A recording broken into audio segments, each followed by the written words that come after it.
down. We are going to start in a few moments. We need everybody to be seated. Thank you very much.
Ahí, ¿me escuchas? Testing audio 1 2, testing 1 2 3. Yo no escucho Perfecto. nada. ¿Tú escuchas?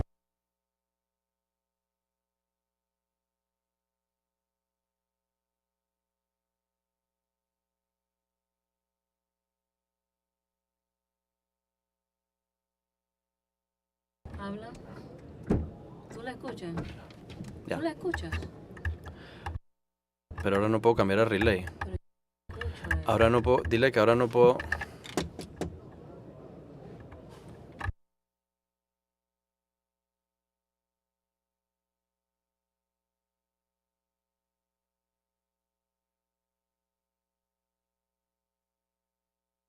Yo no la escucho.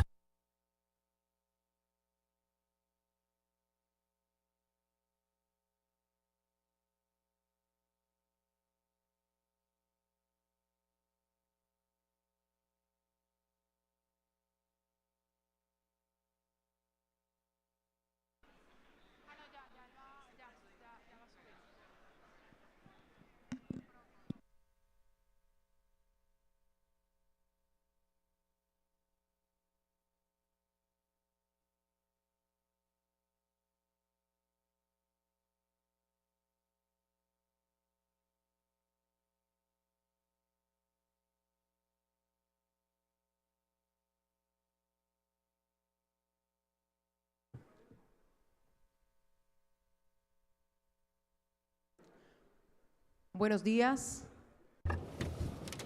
Good day. Good day, everyone. I kindly request that you please be seated. We are going to start in a few moments. I kindly request that you be seated. Also, to all the photographers from the different media, if you could please be seated towards the back where the other photographers and cameramen are. We kindly thank you. Also, be sure to have your cell phones in silent mode or turned off. And let's open up this area over here because we're about to start.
Buenos días. En este Good day. We now receive and welcome the President of Panama and his wife, the First Lady, who joins us during this morning. Also with us, the President of Paraguay, the Executive President for CAF, and the ex-Prime Minister for Denmark and the ex-Prime Minister for Italy are with us this morning. Welcome to them.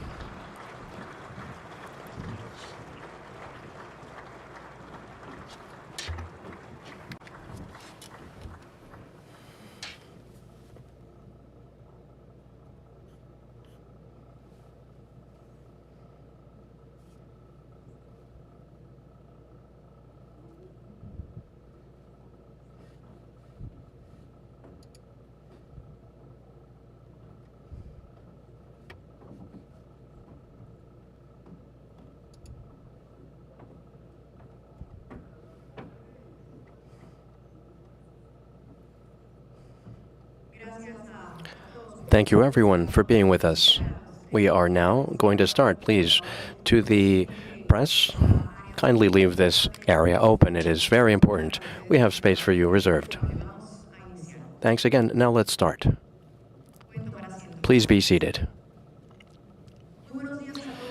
Good day, everyone. I am Andrea Bernal. I am a journalist from NTN24, and I am pleased to welcome you to the International Economic Forum for Latin America and the Caribbean in 2025.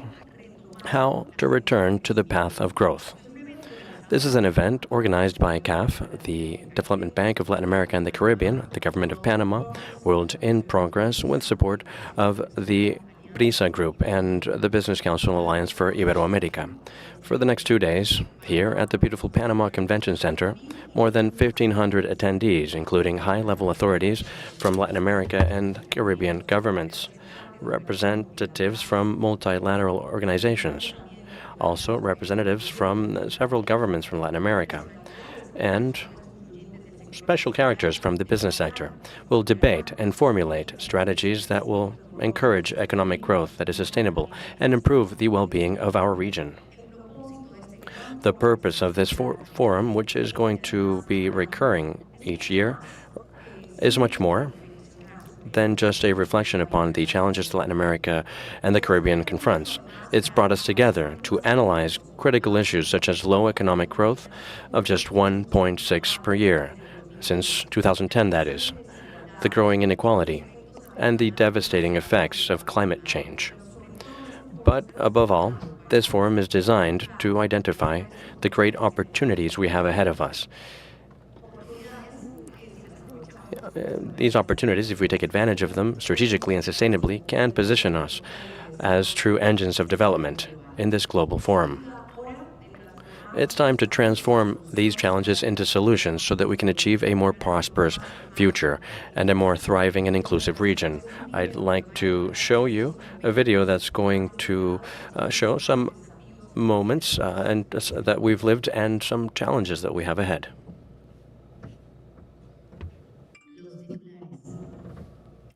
Headlines. Latin America and the Caribbean are going to grow in 2.5% in 2025.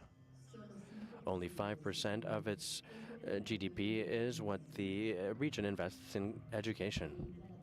Latin America and the Caribbean invest 50% of what it should in infrastructure to narrow existing gaps down. This is a region with great potential to generate wealth, and it maintains the challenge of converting said abundance into prosperity. But where does this story start? 1820. Several independentist movements came up throughout the region, and wars for independence intended a huge setback economically, given the destruction of physical and human capital. In the decades after, regional economic growth was unequal. From 1870 to 1900, the regional GDP grew in over 160%. Some economies placed themselves as some of the most wealthy around the world. After a century characterized by instability and political turmoil, the first decades of the 20th century were marked by a boom in the production and export of commodities that encouraged industrialization and the growth of local economies. The arrival of the railway played a central role in making our economies more dynamic and communicating our cities and regions. New development came as a result, and we also saw waves of social inequality and exclusion from regions where these means did not arrive. In the 40s, we had an increase in manufacturing, and in the period after the Second World War, Latin America achieved economic growth comparable to that of the US and Europe. Nonetheless, in the following decades, the region lost its competitiveness compared to other emerging economies like those in Asia. Part of this setback responds to the limitation in protectionist models that we had in the region that aimed at industrialization as a substitute to importing. There was a wave of multilateral organizations like the Andean Corporation for Development, CAF, that was taking its first steps to become the main source of funding for developing the Andean countries. In the 80s, the lost decade for Latin America, motivated by the breakdown of international prices of oil and the debt crisis, we lived several episodes of currency devaluation, severe economic adjustments, and high levels of inflation. As a result, there were important political transformations that produced a wave of economic reform. Economies became more stable, but they brought discomfort in several social sectors. In the new millennia, the region experienced sustainable growth with peaks of up to 6% a year, promoted by the increase in commodities and foreign investment. Although the region came out well from the economic crisis and the loss of the falling of price of commodities and exports produced another setback in the growth curve for several countries. Towards the end of the second decade of the century, the effects of the pandemic and COVID-19 on Latin American societies and Caribbean societies were enormous. Informality and economic inequality also contributed for the pandemic to have devastating consequences in the region compared to the rest of the planet. There was clear evidence that the deep social economical gaps that make this the most unequal region in the world. For 2025, we foresee that the regional economy will grow on average in 2.5%. That is below the estimated economic growth for worldwide, calculated at 3.3, and even more set behind compared to 3.9 in Asia and the Middle East, 4.2 at Sub-Saharan Africa, and 5% in emerging economies and the development of Asia.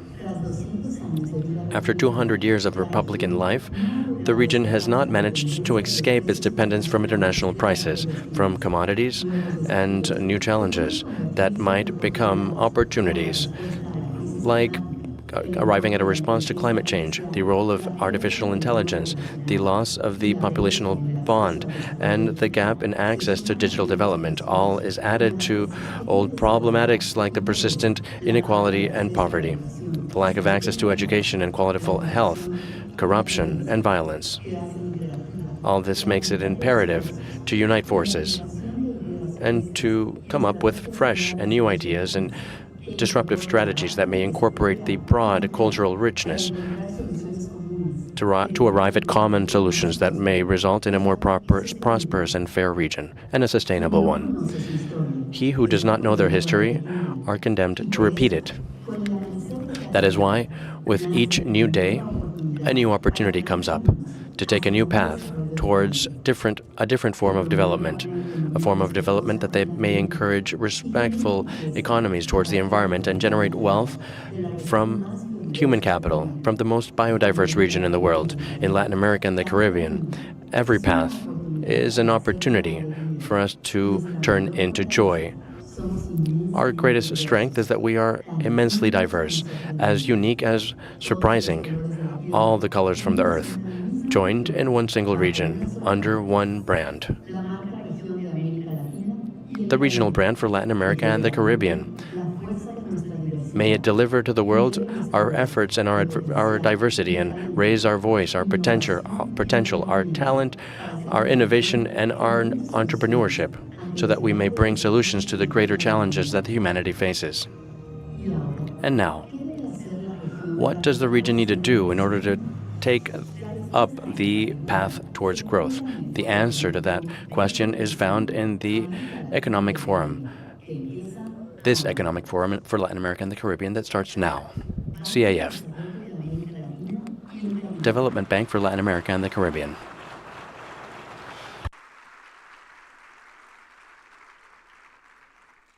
Gracias.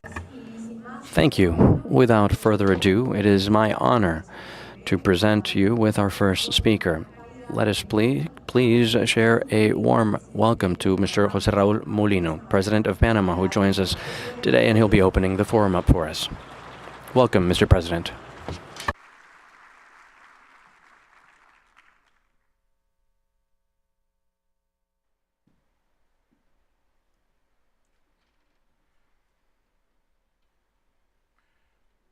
Muy buenos días. Good day and welcome to Panama. Excellent Mr. Santiago Peña, President of the Republic of Paraguay. Honorable Mrs. Maricel Cohen, First Lady for the Republic of Panama. Her Excellence Maria Eugenia Lopez, President Magistrate for the Supreme Court of Justice. His Excellence Gaston Brón, First Minister of Antigua and Barbuda. Honorable Mr. Sergio Díaz-Granado, Executive President for CAF, Development Bank for Latin America and the Caribbean. Honorable Mr. Joseph Ogle Lyon, I hope I pronounced that well, President of Grisa Group. His Excellence Javier Martinez Acha, Chancellor for the Republic of Panama. His Excellence Mr. Ruben Martinez, Chancellor for the Republic of Paraguay.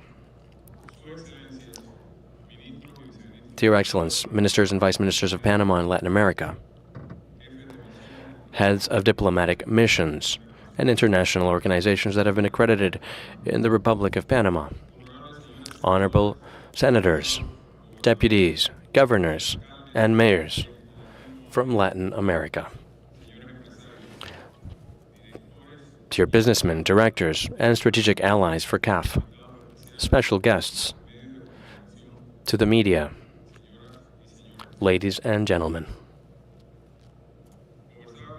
I was conversing with Sergio a few moments ago, and I was telling him that this forum should start or should become the Davos for Latin America. That's how it should be conceived.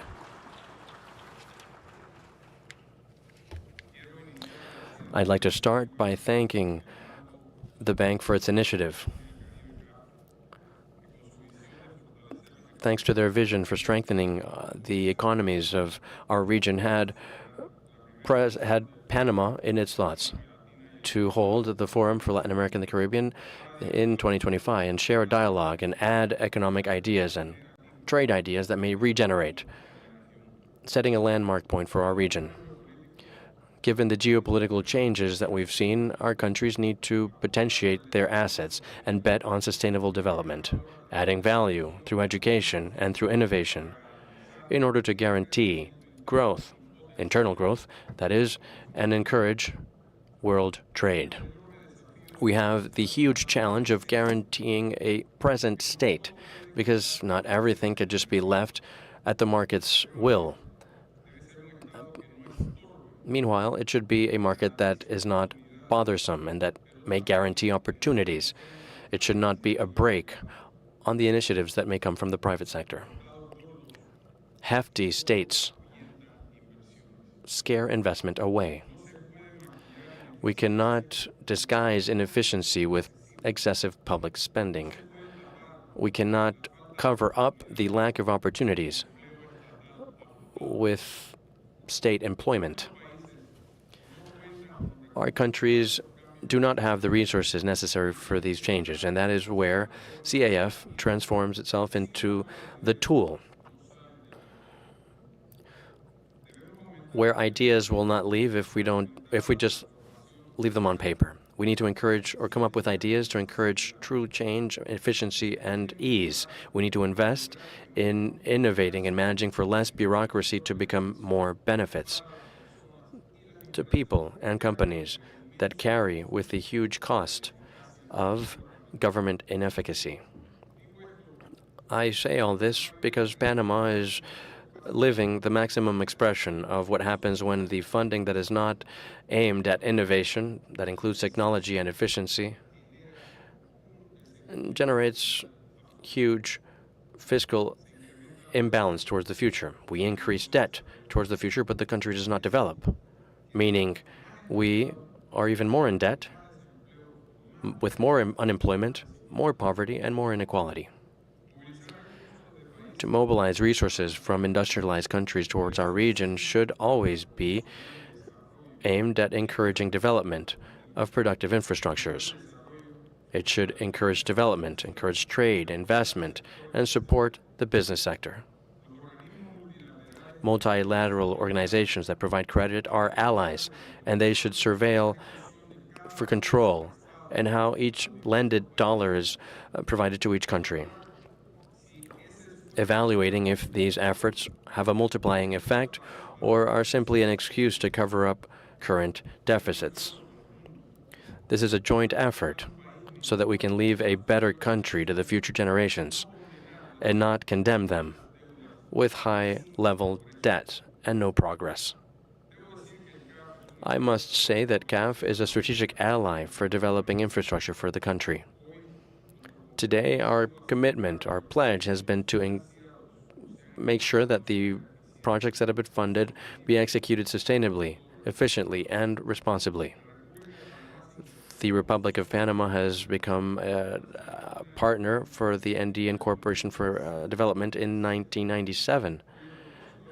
Its purpose long-term is to destine funds to develop investment programs aligned with the long-term sustainable strategies for the country.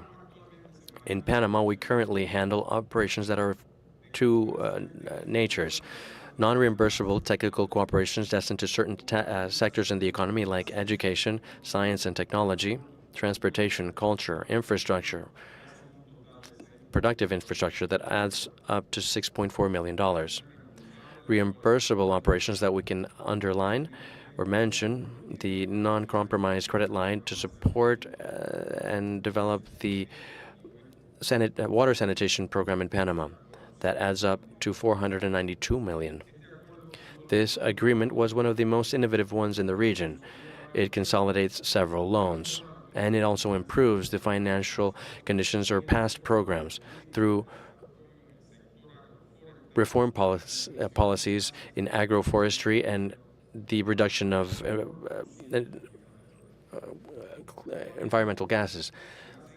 Currently, we follow up on several reimbursable operations that total $869 million. Said funds promote different areas of action within the Andean Development Fund and working on climate change, urban development, the energy sector, science, research, transportation, health, and transformation. We recognize the technical and financial support provided to Panama in multiple projects, both related to infrastructure as well as service projects, viability, and energy. This important entity has consolidated itself as a reference in Latin America. At the same time, it's developed a strategic line along the isthmus in sustainability, social cohesion, and territorial cohesion, institutional strengthening, as well as accompaniment to achieve digital transformation and accompanying SMEs for transformation purposes. We have to follow the correct path and avoid mistakes from the past and understand that we still have a region that struggles with issues that are a result of a bureaucracy that intends to maintain the status quo, cutting off the wings from entrepreneurs and scientists and talents that are lost due to a lack of support and accompaniment by private sector initiatives. On the other hand, as the president of a negative carbon country, I'd like to encourage even more sustainable programs, promoting a development model that may be inclusive, innovative, and respectful of our environment. The competitive advantages that the Republic of Panama has, its geographic position, its service infrastructure, facilitates an environment that encourages business. We've underlined this in installing up to 189 multinational companies that are located here, and 2 additional ones that operate operations associated with manufacturing. Our country is at the service of the region and the world. We are an integrationist country. We have agreements in all the continents.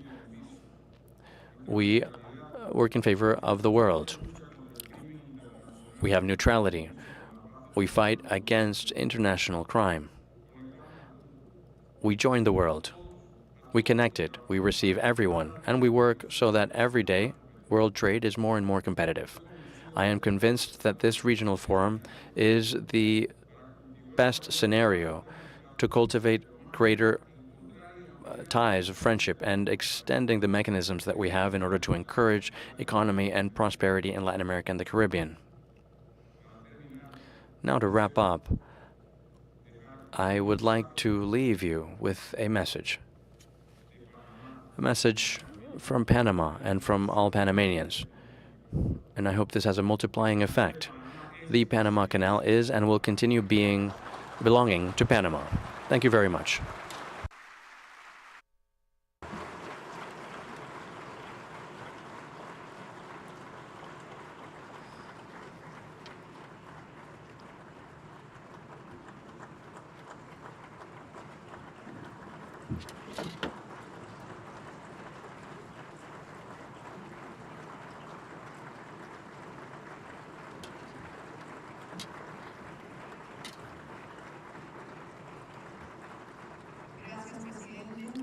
Thank you, Mr. President. We thank you, Mr. President, for opening this forum with these kind words. Thank you very much. I want to tell you a little bit about the dynamics for today. This has a particularity. We have parallel events in 2 rooms that are located in this same space. You will find parallel sessions where they will dealing with infrastructures, logistics, philanthropy, and each panel will also have experts of high levels, which would allow you, of course, to have an approach, first-hand approach with the latest trends for the region. Once we end here, we will invite you to explore and take a look at the other rooms. I would like to welcome now Mr. Sergio Diaz Granados, Executive President of CAF. He will give us an overview of the region. Sergio, welcome.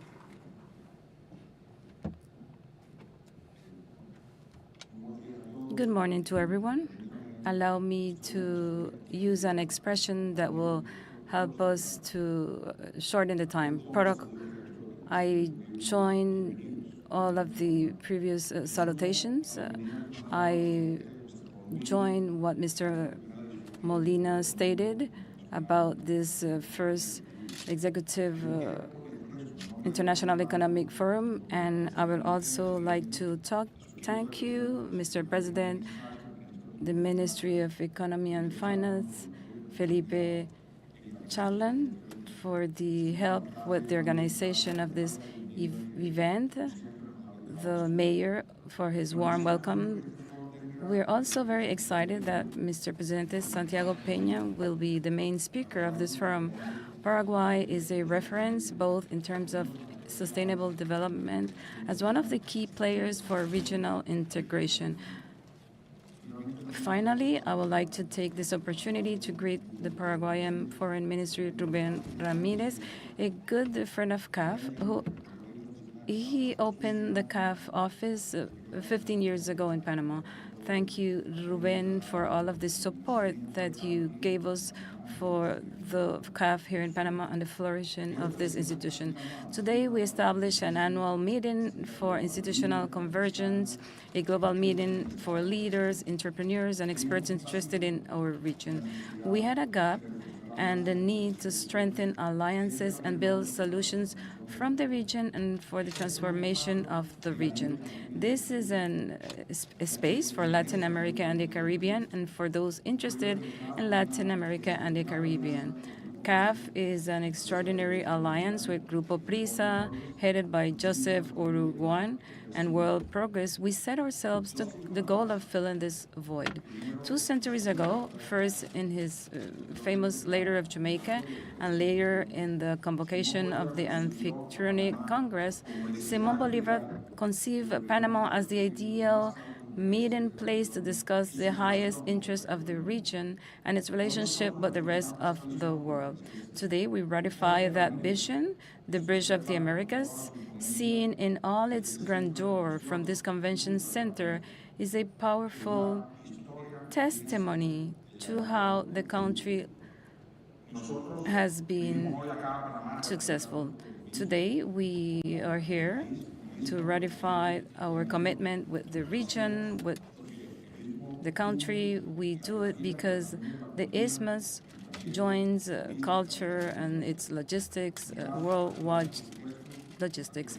At CAF, we aspire to become a bridge of the Americas, and we are excited about the progress and in the construction and early opening of the business hub in Panama. We want to answer a question. We want to review the stories of the last 6 decades. And as the Oxford University pointed out 3 years ago, it is the most important public assets of the region. And we need to contribute to the development of the countries, as Mr. Molino stated. And this story began 57 years ago with 100 million in capital and 6 member countries, and it has evolved to become the development bank of Latin America and the Caribbean with assets of more than $58 billion.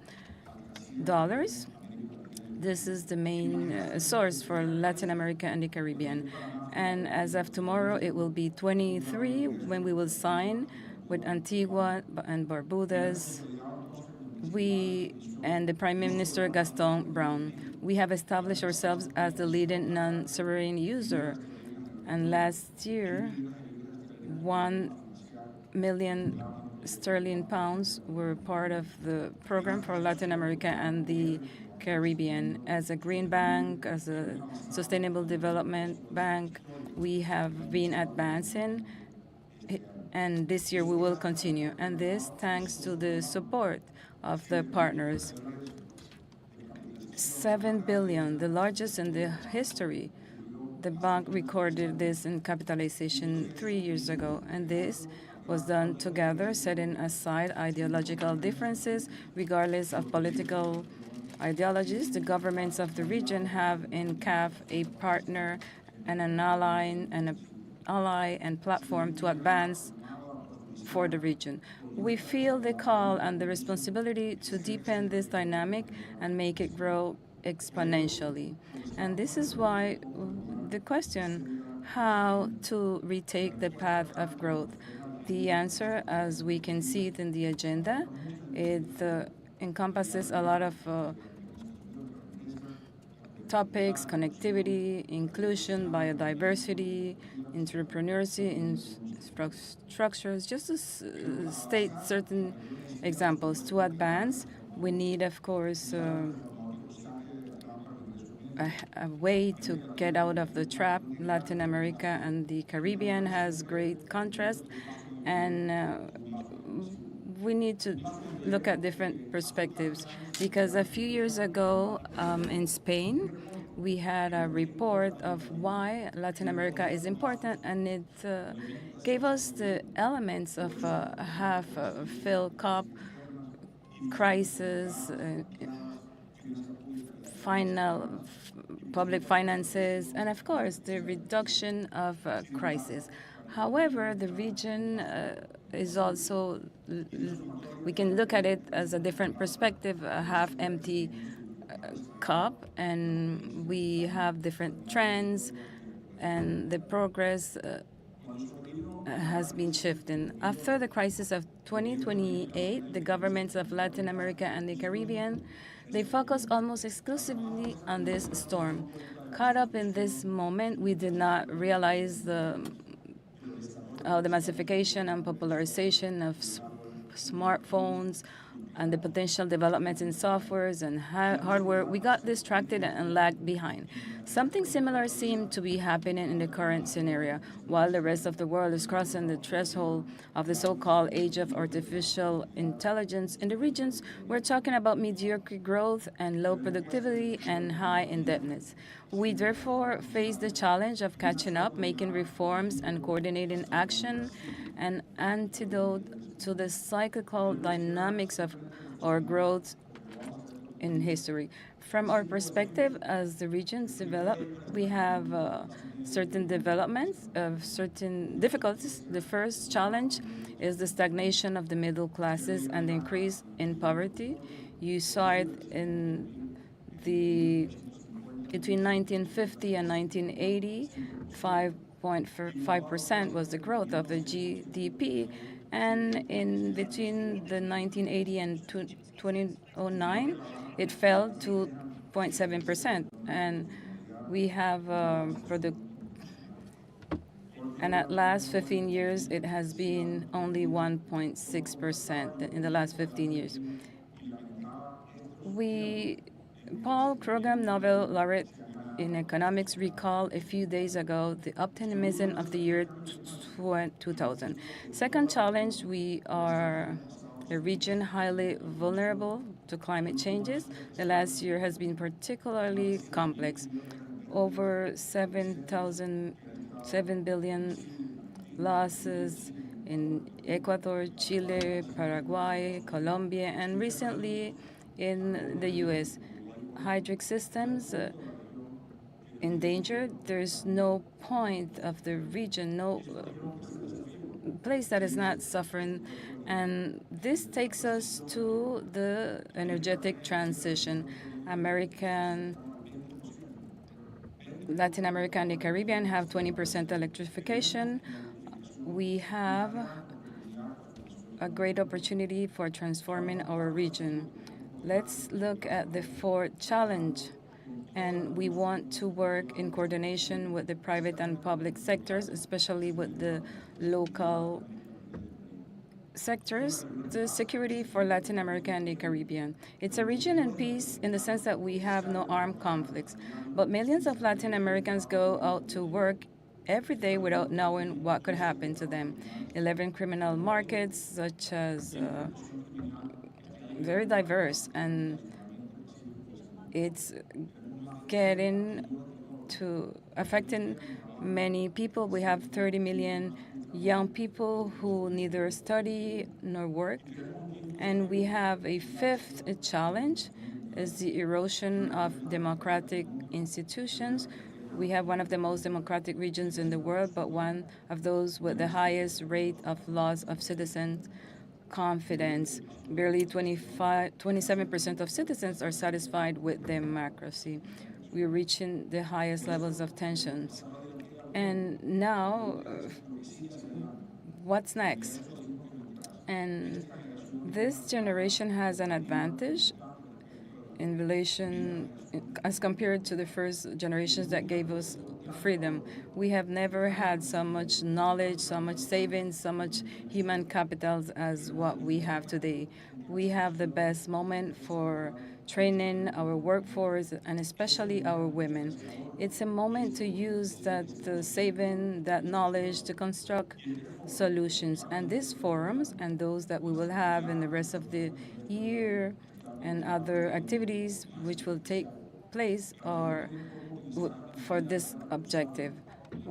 Transition of mining, economies of creation, sustainable tourism, just to mention some of the sectors to recover the path of growth. And we will continue to work on this from the back. We will be paying attention to international conference in Sevilla, that of development, second semester also at LAC, and of course at COP30 in Brazil.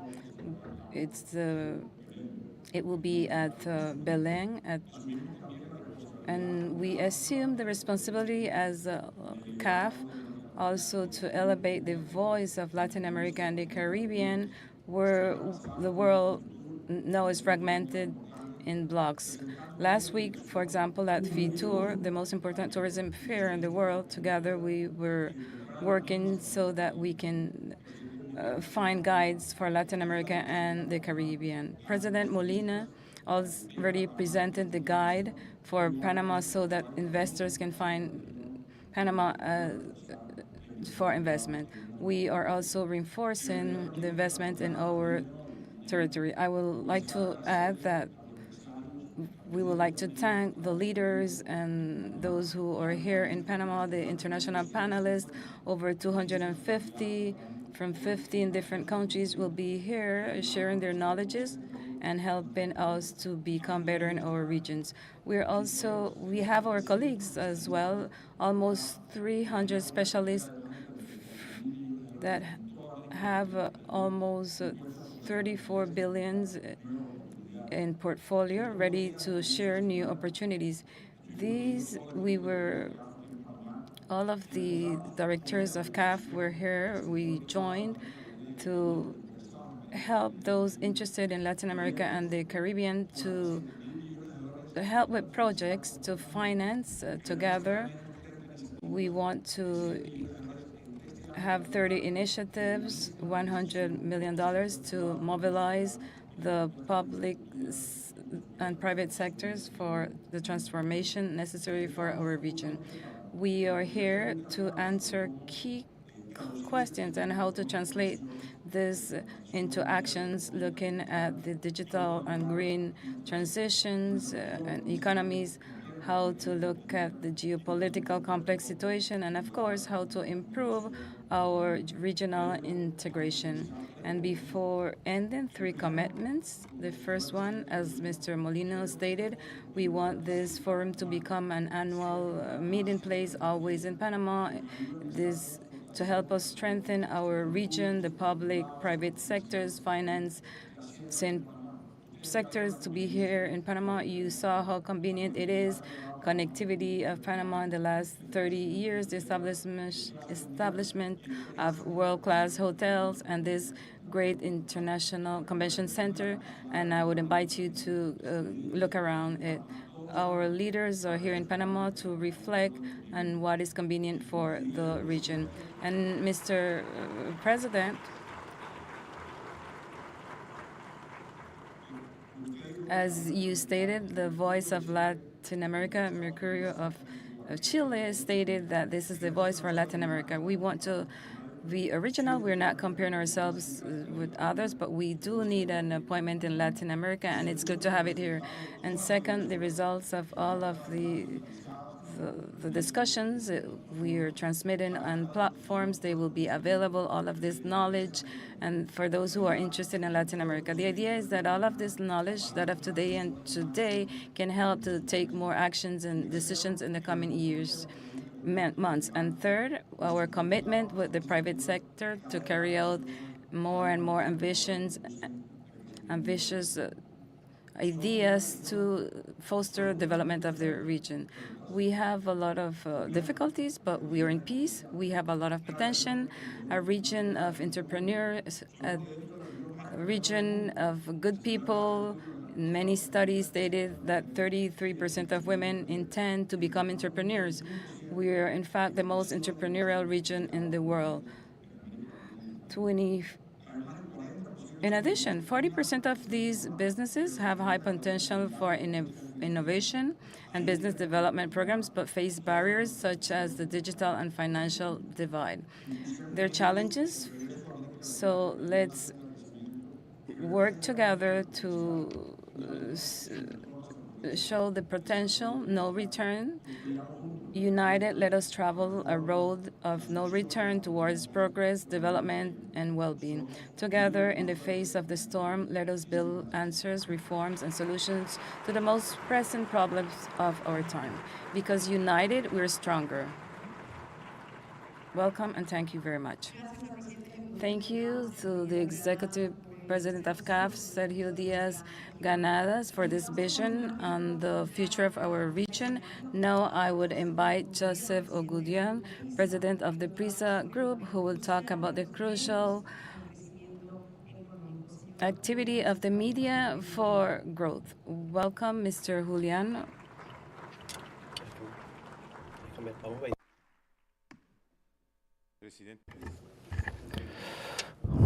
Mr. President of Panama, Mr. President of Paraguay, dear authorities, dear friends. First off, allow me to thank the President of CAF, dear Sergio, for this initiative, for having enabled the PRISA Group to have a presence at this conference. The subject of this conference is very important for all of those that are here present. A group like PRISA is very invested. That's about 80% of our organization is invested in Latin America. After the short film we watched regarding the history of our continent, this question on how to return to growth, to return to the path of growth in our continent, seems very important, very current, given the times. Please allow me to wear an investor's hat. I've spent all my professional life, about 30 years, investing in this continent. And I may ask myself, what are we missing here? This continent has everything. In terms of economy, or within economy, we learn that for there to be growth, you need capital, you need labor. And here, we have all the resources, all the natural resources in the world, in all the realms. In fact, within the financial community, Latin America is known as the region for commodities. As you've seen in the past, the continent fares well in that sense. That's also led to other issues. We have the famous Dutch syndrome. Sergio reminded us about human resources. We have great quality human resources. So what are we missing?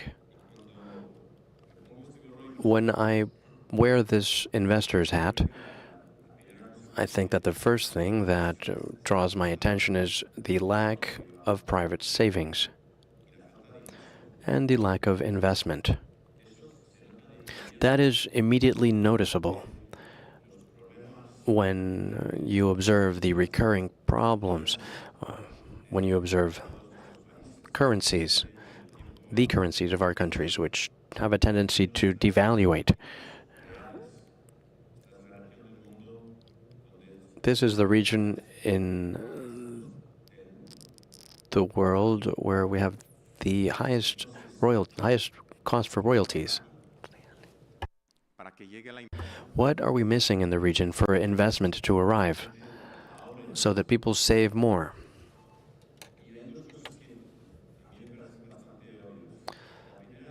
Something is obvious to me. First off, physical security. If you don't have physical security, then people start to sacrifice the rest. They give themselves to the wrong regimes and get mixed up in complex situations. It's the basis of any functioning society. Ultimately, and at the end of the day, human beings sacrifice everything for their physical safety. It sounds obviously they might sacrifice even their liberty, as we've seen in dictatorships throughout the continent. They might sacrifice their social economical well-being if it's necessary. This seems fundamental. Legal security, which allows for investments to maintain and the rules of the game not to change or assets not be confiscated by states after companies have invested a lot of capital and effort in a business. This legal security I refer to explains a lot about the preference that we find when economic actors make their decisions when looking towards the region. I remember being in the ex-Soviet Union, to not talk about Latin America, assessing investments, and we were looking at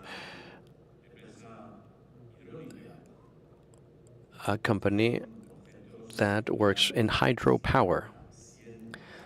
These structures last for 50 or 100 years, so you would expect to invest in the best materials, equipment, quality. Regretfully, what drew my attention the most is that they were installing very low-quality equipment. And the salesperson that wanted to propose their products naturally came in with a Ferrari.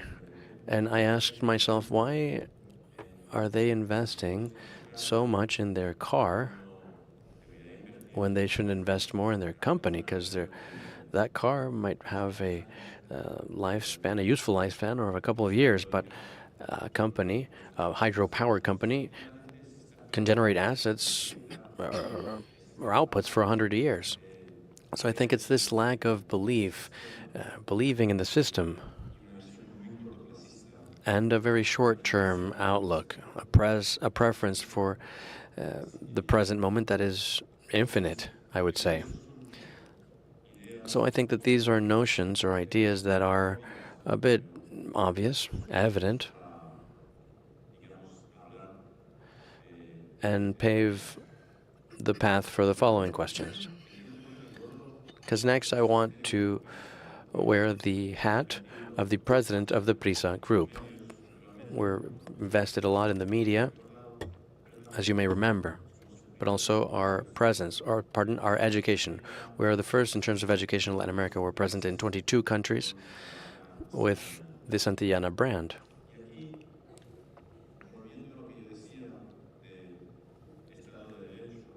What I was saying earlier about the state of rights, there's an intangible factor in our societies which is fundamental, and it is the base of any society. That's trust. That intangible value is complicated to express, how to build it. But I think that from our perspective, we can add a lot. Because qualitative means, and means that may reflect our reality, are important.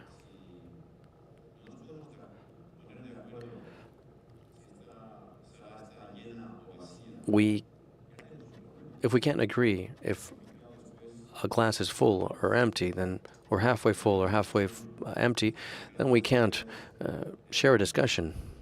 It gets complicated to arrive at agreements and arrive at decisions using common sense. Hearing President Molino's talk and observing political world talk, hearing a high-level leader high-profile leaders speaking with moderation and common sense is something you need to be thankful for. You don't hear that often nowadays. These are times where everybody's become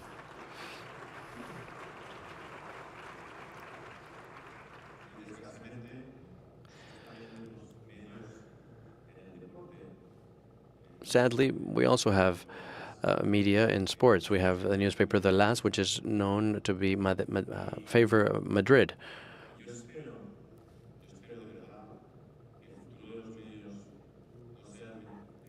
I truly hope that the future for media not be the future for sports media, not because we have a problem with the LAS, with the league, with the team. They're doing fine in their position, but regarding debates and our afflictions, regarding our societies, that's essentially what we're going to be discussing in the following days. None of this can be addressed from confrontation and polarization.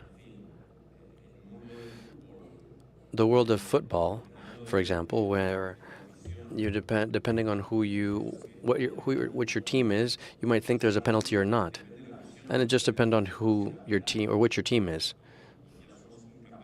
We're incapable of agreeing if there's a penalty or not. You might think there is, I might think there's not, depending on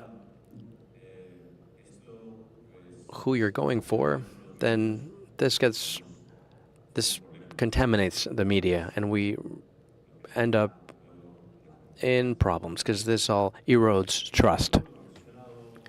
The other point that Sergio mentioned involves education. Qualitative education is the baseline. It is the cement for any society. Within PRISA, we believe in the future of this region. We've not refrained from investing and from growing. Nowadays, we have 8 million private students that trust in our systems, in our teaching systems. And we continue to grow and to bet on this region, on the media, and on education. I am about to wrap up. Please be sure to rely on us as a group, as a media group, to support your initiative. I think it's been said, it's been clear that this is the Latin America Davos. 2 authorities have brought that up, and we're going to be here next year, sharing with you and sharing our reflection from this beautiful region. Thank you very much.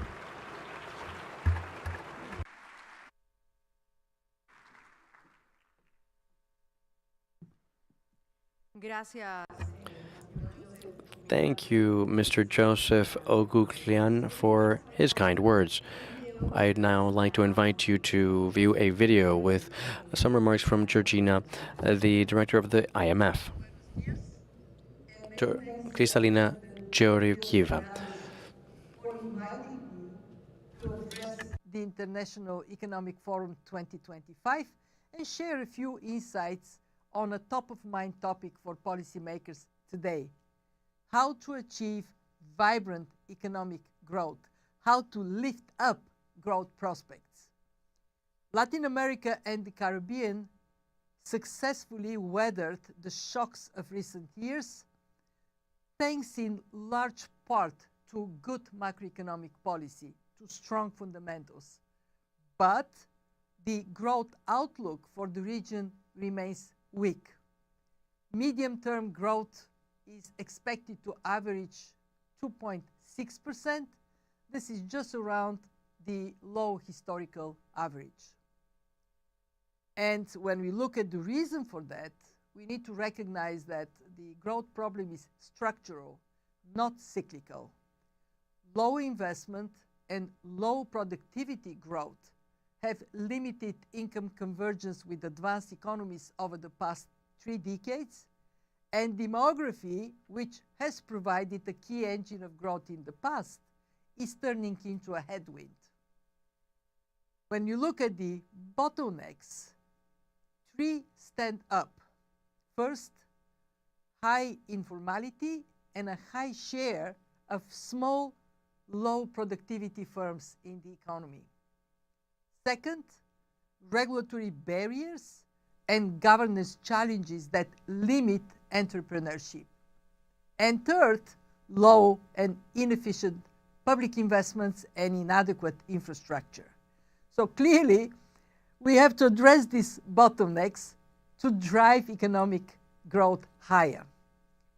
Transformational reforms that raise productivity are key to lifting up the region's growth prospects and raising living standards. Instead of deploying temporary steps to fire up demand, I would like to focus your attention on deep reforms that address bottlenecks and boost growth potential. Put it differently, instead of simply giving the economy more gas, policymakers need to improve its engine. Without any doubt, the private sector will have a key role in lifting productivity and growth. Why? You know why? Because entrepreneurs, like many of you attending the CAF's Economic Forum today, are the driving force behind creativity and innovation.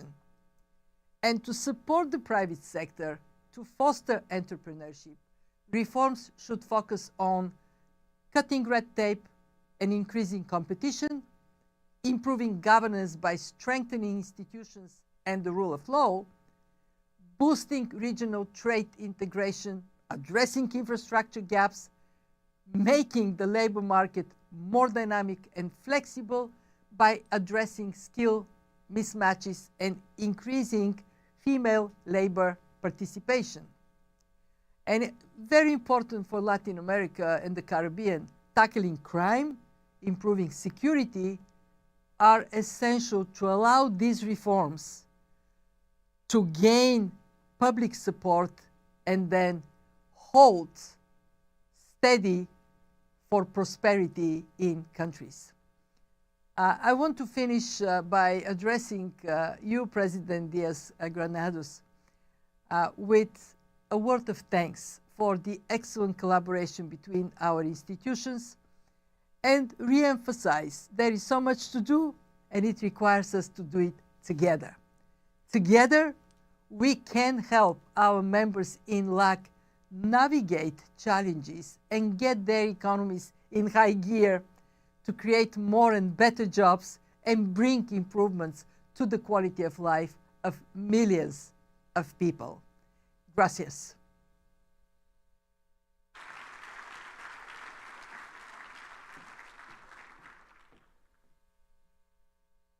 Muchas gracias. Ahora vamos a tener inmediatamente el privilegio de escuchar a Santiago Peña, presidente de la República. Peña, the President of the Republic of Paraguay, in an exclusive conversation with Gabriela Frias, host from CNN. This dialogue will provide a key perspective on the challenges and opportunities facing our region, as well as strategies for moving towards a more prosperous future. You are all invited.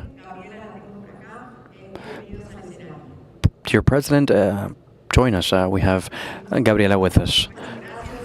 Let's receive him with a round of applause. Thank you.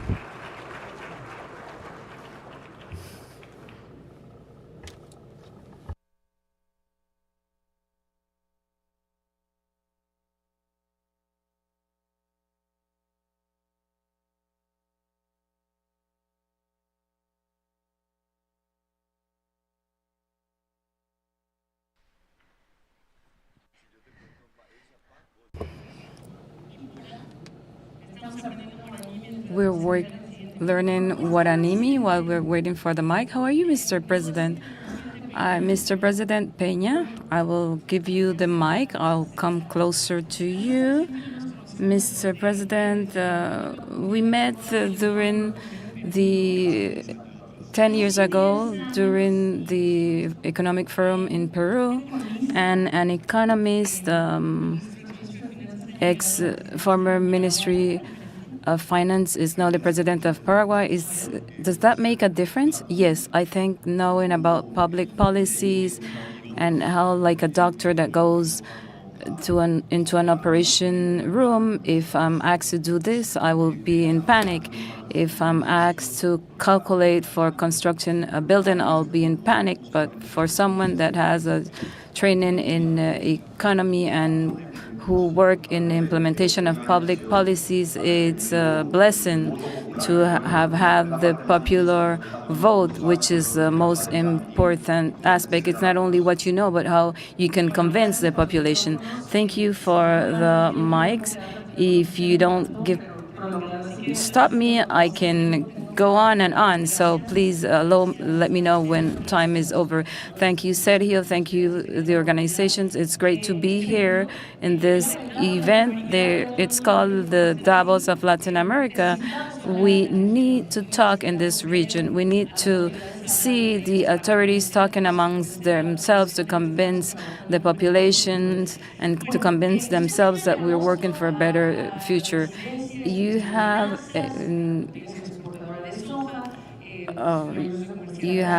Brazil as a partner. You export soja. In the last weeks also, Mr. President has been in many interviews, you know it, and his relationship with Taiwan.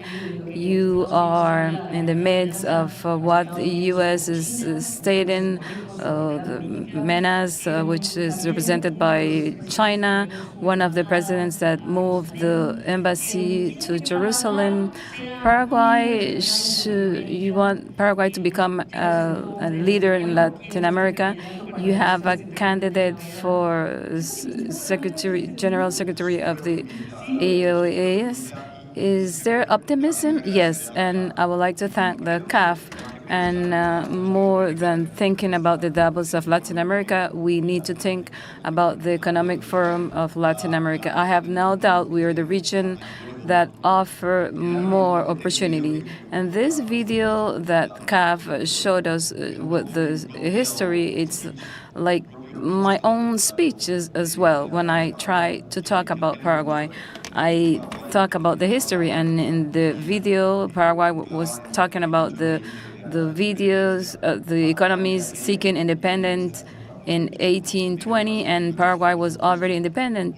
We obtained it before. We had 300 years of process, and in 1850 it was the most prosperous and developed nation in Latin America, advancing more than other regions. The video talks about wars. Paraguay had a war, and even a war of extermination where 3 countries joined, and it was thought that it would be easy, and we fought a lot during 6 years. We defended the country, but this damaged severely Paraguay. And in 1870, Paraguay had lost 90% of the male population, 90%, and 60% of our territory was lost. And when a lot of countries of Latin America were receiving a lot of immigration, Paraguay was raising, and it took a lot of time. I think during the last 35 years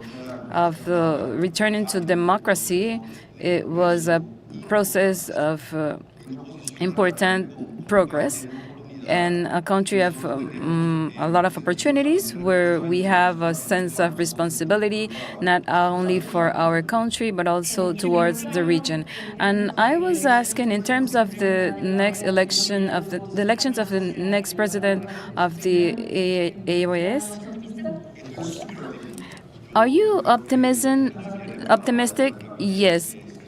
Ruben Ramirez is the best person. He has a broad experience. Yes, you need to play. This is something that you need to. On the 10th of March, all of the countries will meet, and yes, the candidate of Suriname and that of Paraguay. We know we have the votes, and a lot of countries have not manifested anything, but we have a lot of dialogues. We're the majority, and we're working with a lot of countries of the Caribbean. And we will see how to anticipate. It's like trying to anticipate how many goals you will have in a game. But today, I can tell you, Paraguay has the vote so that Rubén Darío become the next General Secretary of the OAS. And this will give life to this institution, which is very relevant. Thank you, thank you. Spontaneous, well, Latin America is very spontaneous. President Peña went to Paris as well so that Paraguay become a member of the OCDE. When I was Ministry of Paraguay was not a member yet, so we started to work actively, and 10 years later, Paraguay is ready to become a member of this organization. Philippines had been the last country to obtain the investment degree, and we have made changes. Today we have harmony in terms of reformations. We're very optimistic, and Paraguay can become a full member. We have a dialogue with the General Secretariat and with the standard members, and they see Paraguay as someone who could be part of that group. Do you like football? Yes, we like it. The selection is playing. It's enthusiastic. We are enthusiastic about this, very enthusiastic. Yes, I remember when Mr. President Lula got to the World Cup. Yes, you travel a lot. A lot of people question the fact that you're traveling a lot. And now, one of the destinations where you were at a given point was Washington, and a lot of people are talking about it. You know what is the key word? You all know it. And it's important to talk about what do you want, what is the message for the world from Paraguay? That obsession to place Paraguay out there, why? What would you earn with this? I think Paraguay is the best kept secret, not only for Paraguay, but for the entire world. It's a gem, and we decided to hide it. A great author of Paraguay, Augusto Roabasto, described Paraguay as an island surrounded by earth. We decided to enclose ourselves and not exit. And after 35 years of dictatorship, that marked our population. I was 10 years old, and we looked at Paraguay differently. We need to be convinced that Paraguay is now an example. We're proud, example of democracy, clean, transparent, participatory in elections, which does not happen in other regions of Latin America. We have clean, transparent voting systems. Johnson Acemoglu speak about what defines a nation, and it's institutions. The World Central Bank, for example, with a good handling, with a good state policy, we have less. We are the country that have less public debt in Latin America. We have been very responsible, and I think in the social landscape, we decrease 50%, from 50 to 20%, the deficit, and this will continue to decrease thanks to certain actions that we're taking. We're complying with the main role of the state, which is to help those that are more vulnerable. And more than 20 years ago, Jeffrey Sachs spoke about Latin America while I was at the university, and he said, the only country I'm not going to talk about is Paraguay because I know nothing about Paraguay. And of course, that has been a call to action to present your country, of course, yes, with what is good and also looking at the challenges. talk to me about the priorities for the coming 6 months. Human capital is the most important aspect. We have established solid basis, and it's a special condition is the macroeconomic solidity, but we need to give force to the human capital. We need to talk about education and health, and the population, the youngest of South America, is demanding more tools. They want to learn the Paraguayan language. They want to insert into get more active in different aspects. We are improving the material for teachers, and of course connectivity, which is fundamental, and especially for a country that is so large such as Paraguay. Who else will benefit from this? Of course, I feel a great responsibility. We have reinforced public policies, and the great responsibility is to work so that others can reap the benefits. And this gives us, we are looking at the world where it's important to take measures. As the manager of the monetary fund was stated, we need to foster opportunities. 4% in 2024 was the growth, and this year we will continue growing. Informality and inequality, President Peña, that has been a great challenge. In terms of informality, and I was elected on the 30th of April, and the 2nd of May, I presented the first draft law for tax reform.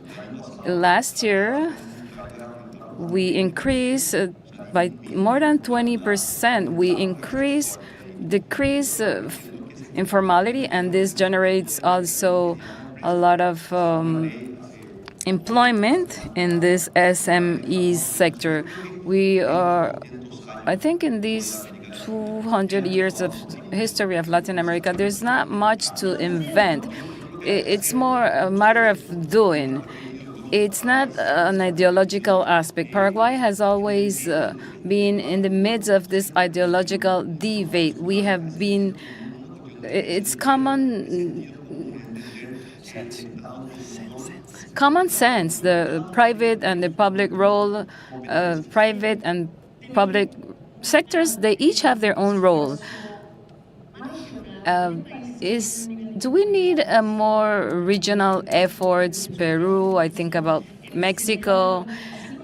We're talking about collaboration. Do you believe that we need more of this? But before you answer, and I'm seeing that, well, the time is almost up now. USA, Donald Trump, the region, President Molina was very clear. And he must know that there's a long list of media. We want to talk with him every day. Ask him, first of all,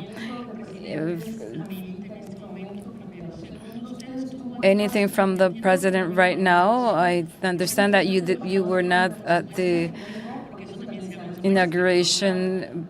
The change of ambassador is something that also they have been mentioning. Yes, obviously, also it's important to complete the 4 years. Recently, we thought it was the right time. President Trump withdrew the ambassador that they had in Paraguay. We also did a few days after, and now we're in the process of sending a new representative that didn't have any relationship with the event. Paraguay has a good historic relationship with the U.S. What does Paraguay seek? What do you want from the U.S.? My work is, ever since August 15th, has been to show the U.S., not in its administration, but to show the U.S., which is who has the relation with Paraguay, that our relationship is much more important than what is perceived. So you expect investment, because what we're asking here is the hows. Paraguay has an advantage. Nobody has managed for Paraguay to grow. Paraguay has done this with a lot of effort and sacrifice. In a world where we are disputing commercial balance, Paraguay is one of the only countries in the world that has a trade deficit with the U.S. That's our great issue. We are an economy that grows and develops, and whatever we do is going to go upwards. The risks that we are confronting, of course, we have the risk of social instability and social turmoil, which is a reality, but we are not seeing an increase in an improvement in trade margins. We've competed forcefully, and that's allowed us to be even more resistant to these political changes. Should Latin America speak as a single voice, their presidents, with the message that President Molino mentioned, and Marco Rubio is on the way? Personally, I think that we should not. I think every country has their particularities and their bilateral agendas. I think that the countries need to join their efforts in something that should be in favor of values and principles and democracy. Paraguay has always been a proponent and has been in many of the initiatives so that democracy in Venezuela be respected, so that the Nicaraguan democracy be respected or restituted after decades, and Cuba as well.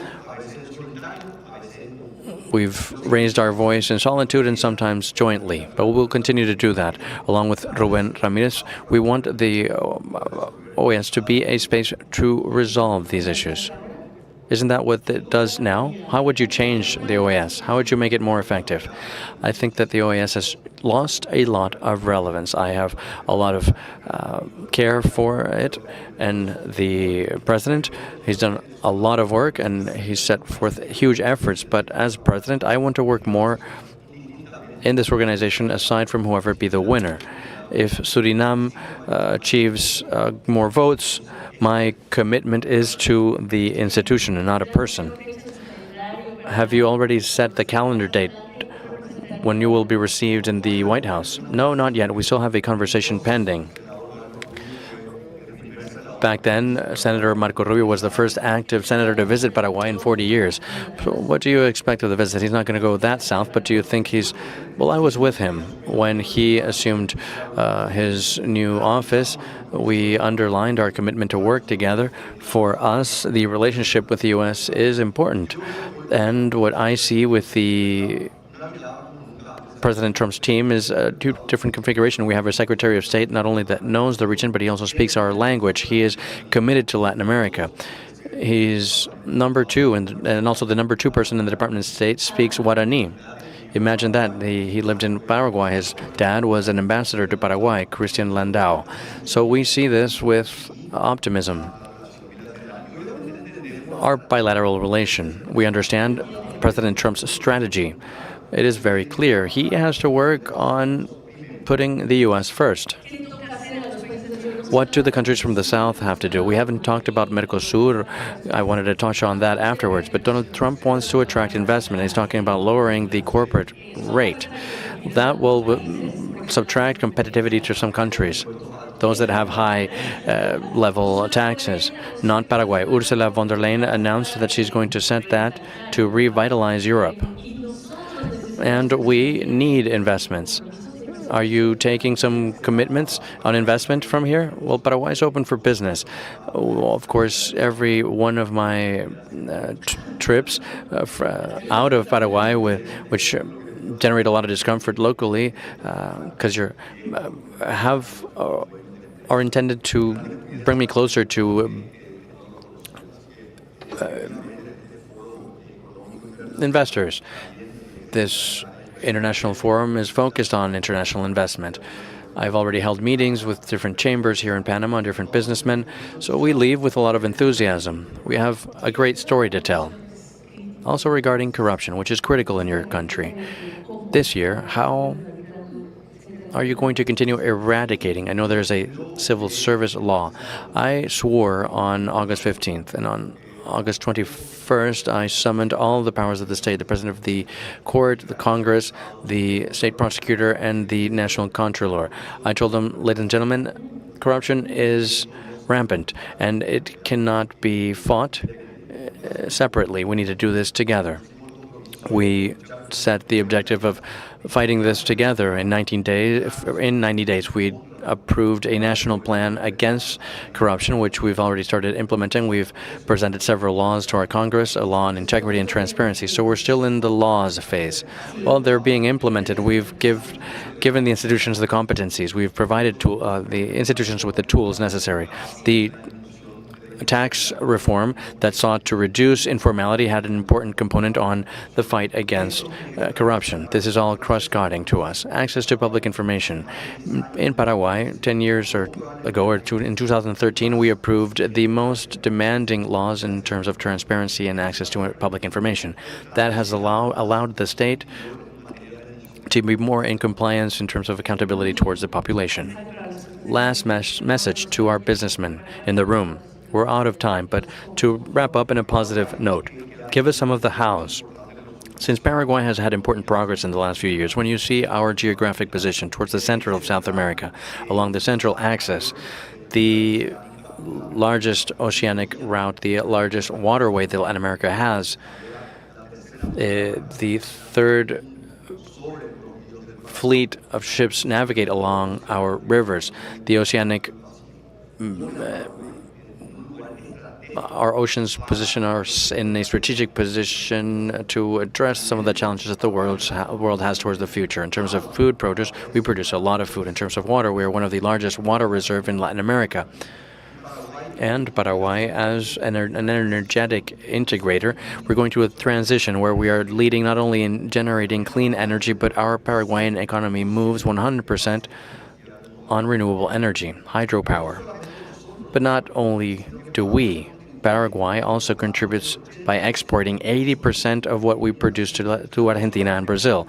So we not only contribute to our own sustainability, we also contribute to our neighbors' sustainability.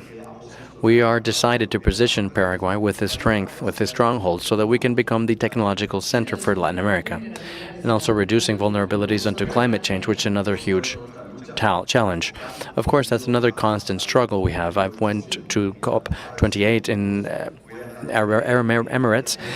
I'm going to be at COP30 in Brazil, and we're working on a very succinct agenda. Aside from our reforms, we likely have some of the most modern laws in terms of carbon credits. Paraguay has tremendous assets with the huge natural reserves we have. We need to protect them, but we also need to give a value to them in a world that talks a lot but does little. So for us, it is interesting to talk about all this now in a world where we want to reduce tariffs and taxes. We've talked about this for 20 years. Paraguay reduced taxes from 30 to 10% years ago, and this has allowed us to become, for 5 years, based on the Fundación Estudio Vargas from Brazil, that Paraguay is the best place to do business. So we're open for business. How do you say thank you in Guarani? This is where the TV program would have finished. How do I say thank you? Aguille. I thank you very much. It is always a pleasure to speak to you. And you also need to say Grojai Hu Paraguay. I love Paraguay. Thank you, Mr. President.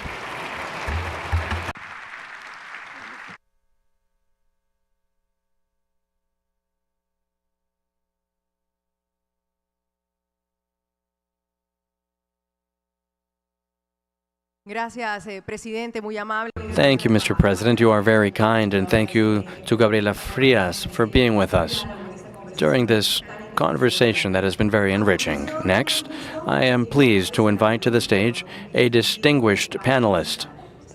I refer to Matteo Renzi. Mr. Renzi has had a distinguished political career. He was Prime Minister of Italy from 2014 to 2016. He's currently a senator to the Republic of Italy.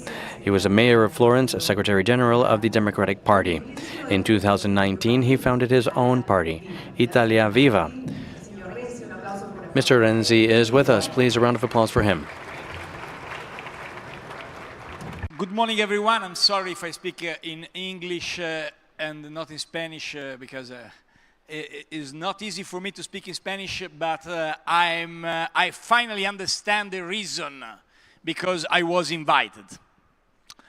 Maybe in the official invitation you have to discuss about the role of Europe and the relation between Euro and Latin and Caribbean area, and also the benchmark between the processes of transformation of European Union from 6 countries to 27, exactly as CAF from 6 countries to 22.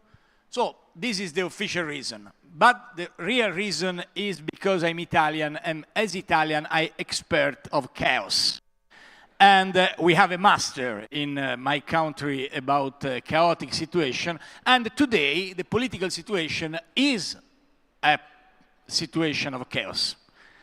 I met my friend, the former Prime Minister of Denmark, Elle, just some minutes ago before. And we remembered our time 10 years ago when we were in the office. And probably was impossible for us 10 years ago, imagine the President of the United States will try to buy from Denmark Groenlandia. President of Panama was very clear some minutes ago about this region. I don't know, probably nobody could possible to discuss about the change of name of Gulf of Mexico. Google will change the name in the next days. That is the official statement, and they will call Mexico Gulf America's Gulf. That is interesting. It's interesting because if it's exactly as tomorrow I come back to Europe and I try to change the name of European Council, for the power of history, I can propose to change the name from European Council to Roman Empire. It's the same value. It's a symbol of the crisis of politics, in my humble opinion. But Joseph explains very well before, that is also a symbol of a politician leadership who think only about the present. We canceled the history, we risk to cancel the future, and we discuss only about day by day, single instant. It's exactly as when we open our mobile, we open Instagram, and we don't change the feed, we don't write a feed or a message, but we make a little story. You know, a story have 24 hours, only 24 hours, then disappear. I think the risk of politics today is exactly that. Stay only on the present, a present continuous present, without the possibility to learn from history, and without the possibility to build the future. For that reason, the initiative of this event, this forum, is very important in my humble opinion, because I think we try to move from history. The first video was very interesting. What happened in this part of the world in the last 2 centuries. And remember the time in which your growth was the most important growth around the world. Because in this part of the world, there are some of the most important products, material of the world. And try to imagine the future. Thinking about artificial intelligence, there are a lot of people involved in finance here. You remember what happened 2 days ago, 3 days ago? An artificial intelligence based on China showed some results, and after that results, Wall Street and Nasdaq had a lot of problems. All the stock market around the world had problems because the artificial intelligence made in China had a performance better than expectations. In the global world, interconnected, that was a problem. If you try to ask to this app of artificial intelligence, what happened about COVID and what type of cooperation China's Republic gave for COVID, the first message is the level of cooperation wasn't good and then the message disappeared because the artificial intelligence made in China controlled the information as we expect. So the challenges for the future are very, very interesting. I think we have to be very frank and honest between us and start from this point. This part of the world is absolutely one of the most interesting and challenging. Can you have a different role and relation with Europe? For sure. But can you use Europe as a model? I'm very honest with you. I'm a great fan of European processes of integration. I have a dreamer. I dreamed about the United States of Europe because I think without a right size, it's impossible to be protagonist in the world. In a world dominated and controlled by United States, China, and other players around the world, Europe could play a role only if it is strong and united. Today, Europe is not a good model. I look at you and I understand your surprise. But I think Europe was one of the best things in the history of institutions around the world. And Europe was the answer to the period of war, civil war, for centuries. So I'm a great fan of Europe. When Father Founders created in 1957 in Roma the Comunità Economica Europea, I think we wrote a page of history impressive. But today Europe is too much focused on bureaucracy. Today Europe risks to don't look the future and remain in this present continuous which is typical of populism. We need a vision different for the future, for the space, for the sea economy, for the energy, for the artificial intelligence, for the quantum computing. Nobody speaks about quantum computing. And for that, Europe have to change to become a lab and not a museum. Today, the risk is the red tape of bureaucracy cancelled all the great success of Europe.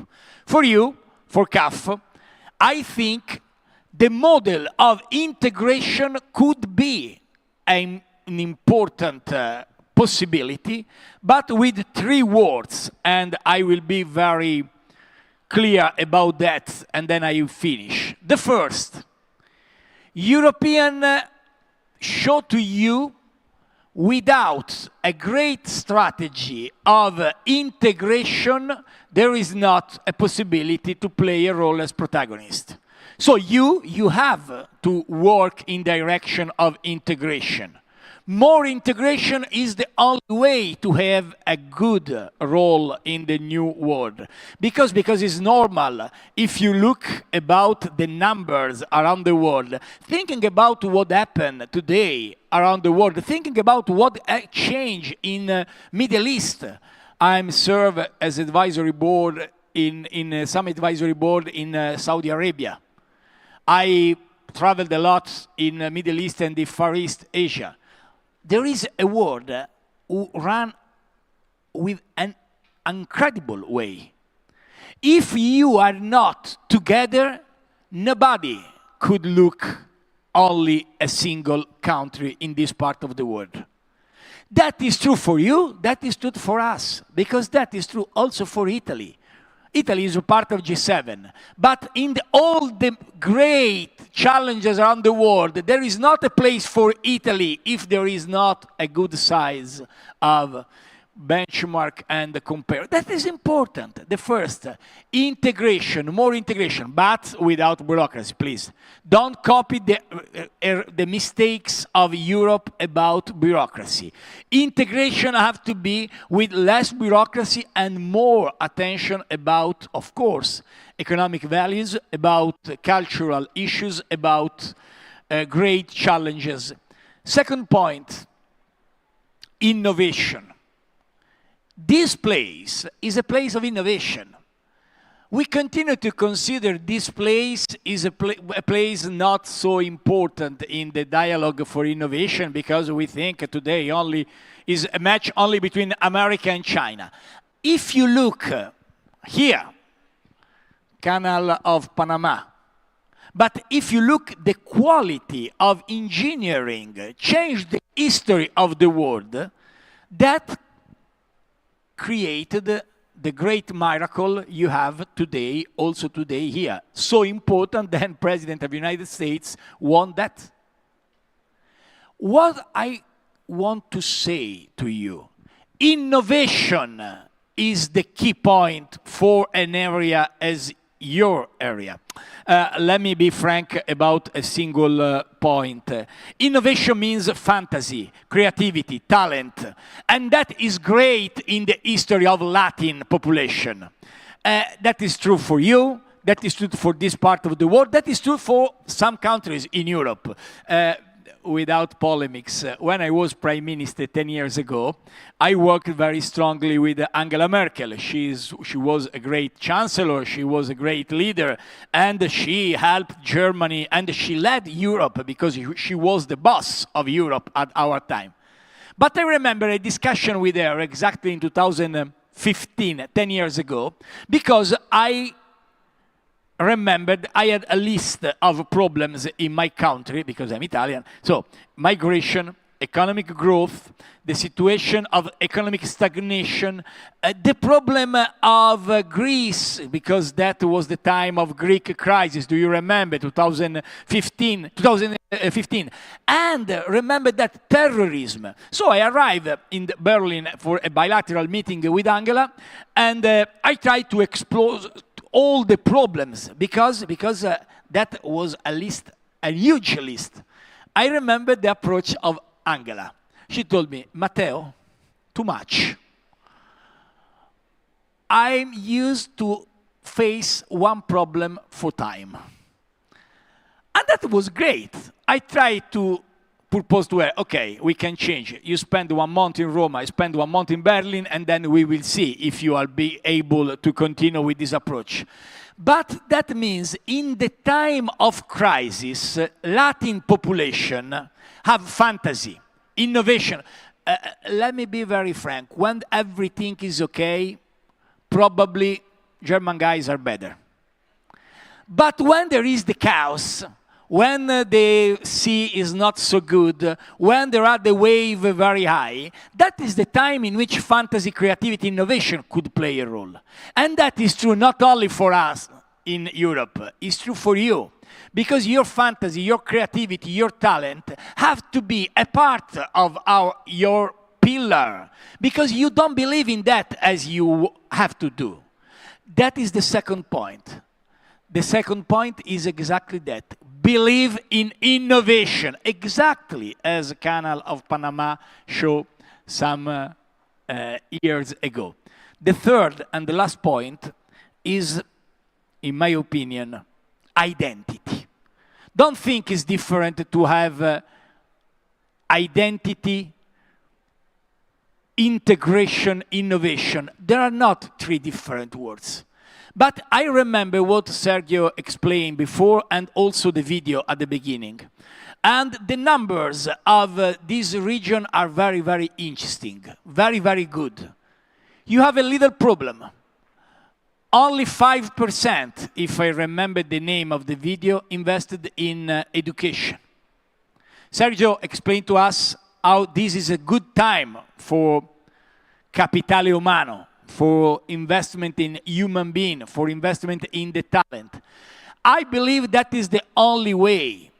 In the time of artificial intelligence, I continue to believe in the natural intelligence. And you have a lot of young people who could become the next unicorn of the future if finally we come back to believe in this direction. So, integration, identity, innovation. That is my opinion for you in this time. Of course, for Europe, there is an interest to have a more solid relation with you. Because Europe today with decline of demography and with the stagnation of economy, risk to lose the role of central player around the world. And for Europe, is a priority to establish a new relation, not only for Mercosur, not only for single point, but for a strategic partnership with this part of the world. But also for you, let me be frank, try to copy the idea of European integration without the mistakes of European bureaucracy. That is your priority today, in my humble opinion. If you will be able to do that, I think the Davos of Latin and the Caribbean will be not simply a place of dialogue, but an incredible push of energy. Because in the world of tomorrow, that is my last quote, in the world of tomorrow, don't believe they will continue only the same players. Because if you look about the last 25 years, everything is changed in the ranking of the most important companies. 25 years ago, the list of the most important companies are totally different respect to today. The people who could, nobody believed possible to have Dubai as the first region for tourism. I was alcalde de Florencia. I know what it means tourism. I know what means culture. If 25 years ago someone told me, oh, Dubai will be bigger than you in the tourism, I looked at him, are you crazy? But the rapidity of change is incredible. For all the reason, I think you have a great possibility. And if you will do that, in the next years, we come back to play a crucial role. Only one last point. Please, don't forget your culture. Nobody today continue to believe in the culture as the key point of the future. Maybe because I was Prime Minister in Italy, but in Italy everyone became Prime Minister, you know, so that is not a problem. I was Alcalde de Florencia. When I was Alcalde de Florencia, I discovered a huge story I share with you. When Florentine people decided to create a masterpiece of Renaissance that was the Doors of Paradise, la Porta del Paradiso, Ugiberti created for il Battistero in front of cathedral, the Florentine people invested, in terms of money, please, for the people who come from finance and banks, invested for that the same budget, invested for the security and defense of the city. So, for every euro invested in the military issue, they invest in cultural issue. I think that is also a great message for us today. We have to fight for defense, for the great values, for the great issues, but don't forget cultural identity. Because as for Florentine people, Doors of Paradise and the Renaissance masterpiece was the key point to change, that have to be for your next generation, to be proud of be part of great cultural heritage and not only numbers in the time of artificial intelligence. Thank you so much, and good luck and best wishes.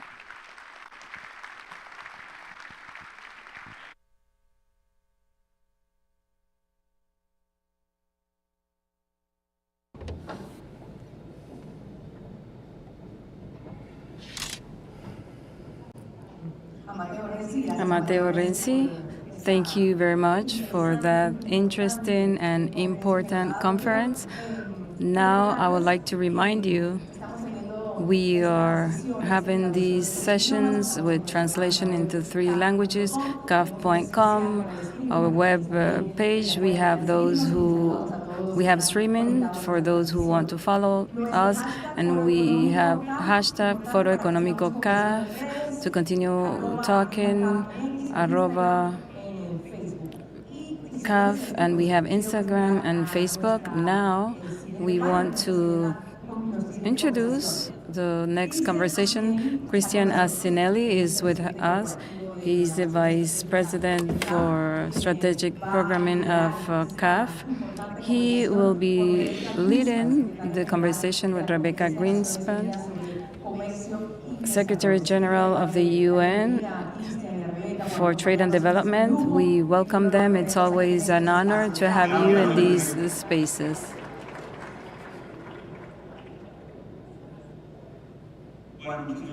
Thank you very much. Good morning to everyone. It's a great privilege for me. I'm proud to introduce Rebecca Greenspan, a great friend, one of the most important women of Latin America and the Caribbean, with international trajectory, with a public service vice president. She collaborates with development as director of PNUD, secretary of.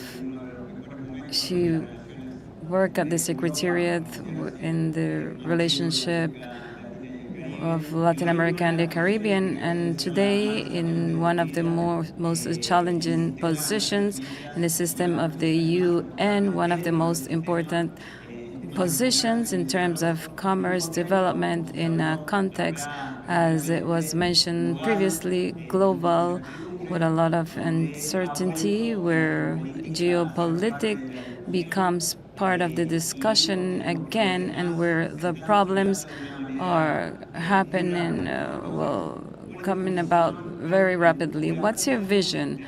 How should we interpret this geo-economic moments that we're facing in the context of the countries of our region?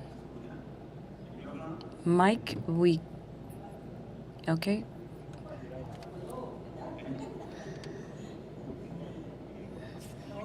Can you hear me now? Yes, perfect. Thank you.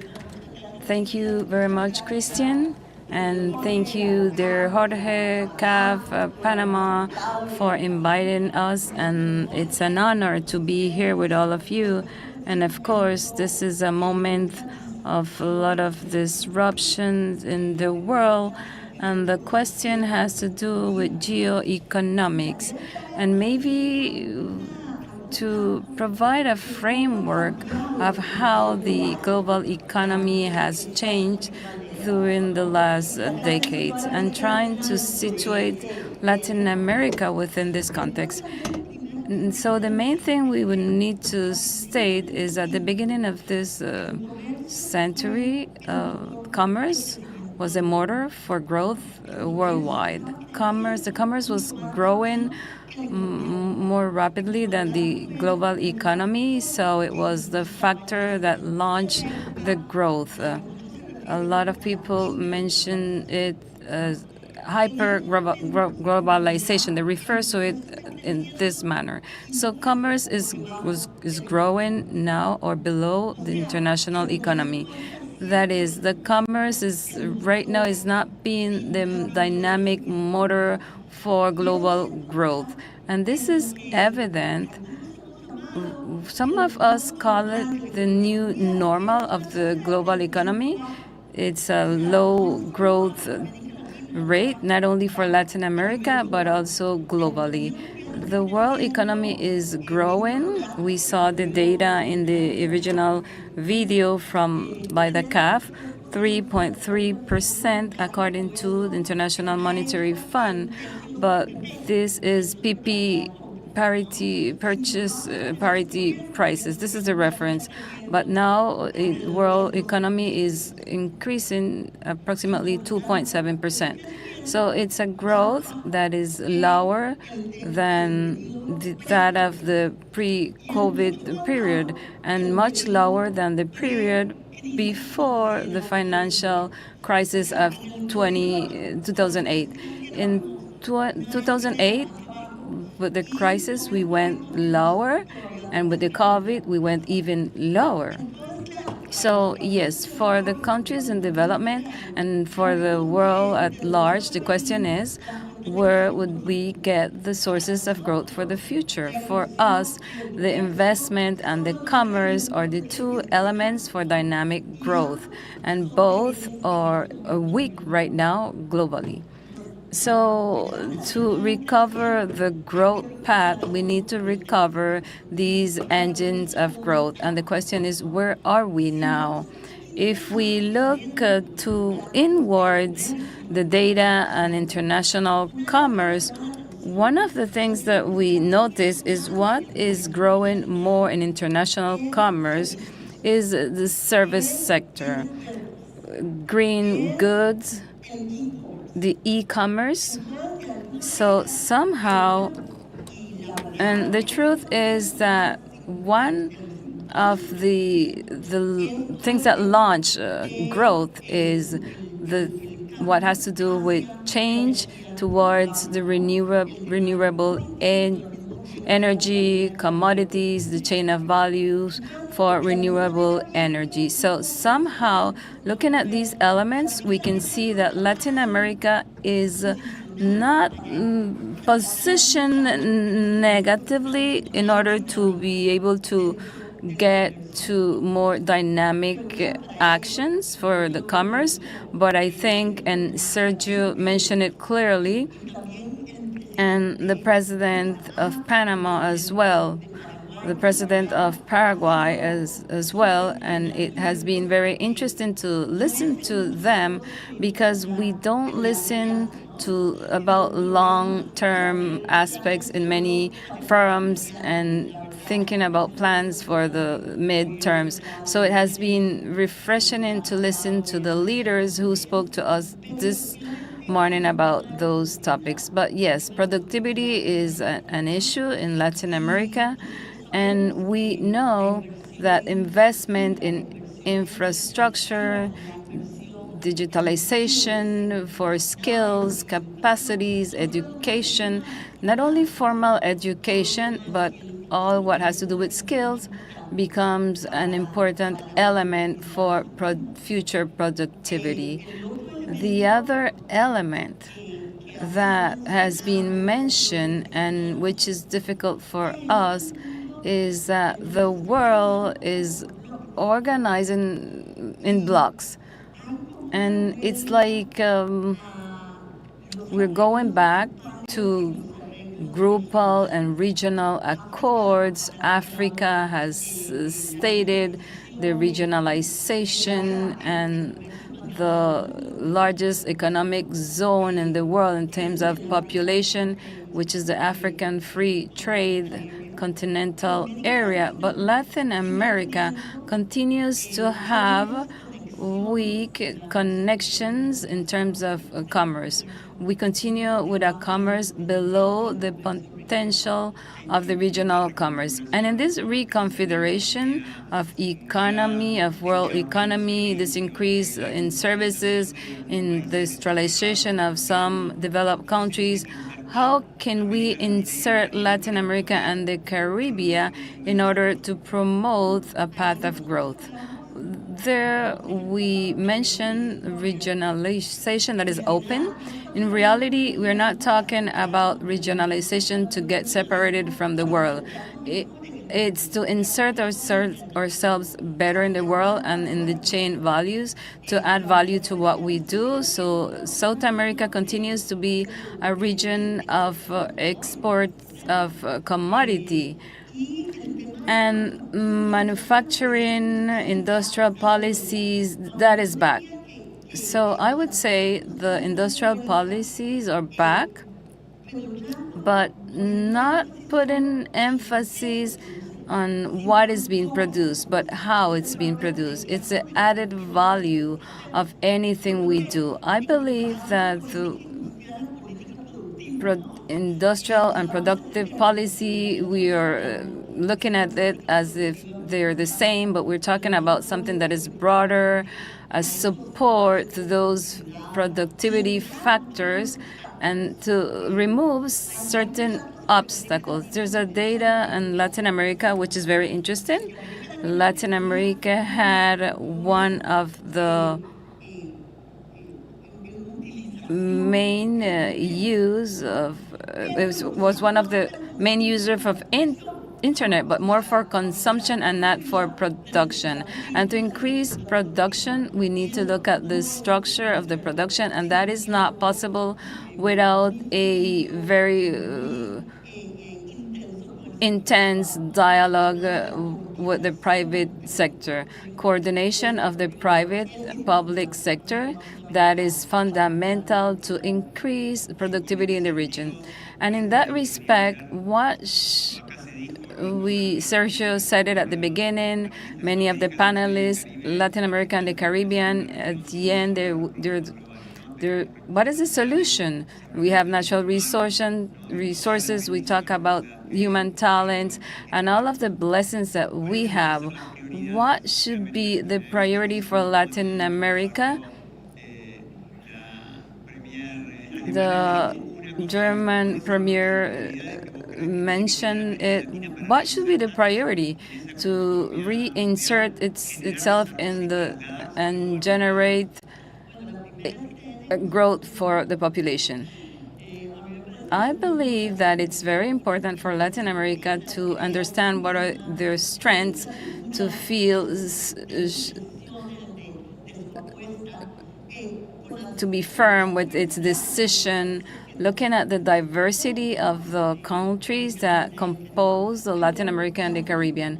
But we need to look at increasing investment and increasing the quality of insertion in the global economy. Excellent. To end, now, what should be the key messages for the development of the region, profiting from these 2 days of discussions with simultaneous panels, talking about different topics, the ports, food, and other topics, infrastructure, digitalization, skills. I believe that these are the 3 aspects that we need to focus on for the region.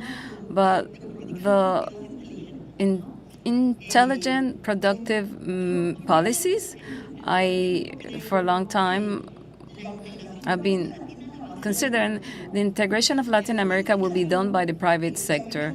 It's an integration from the bottom upwards. Great proposals we had in the past. It's an integration that goes from the bottom towards the top, the private sector. If we remove these obstacles for these SMEs for investments, if we have strategic policies that make sense, if they're thinking about the future, as we say, not in the new election, but in the new generation. And this requires time. This requires stability. And I believe that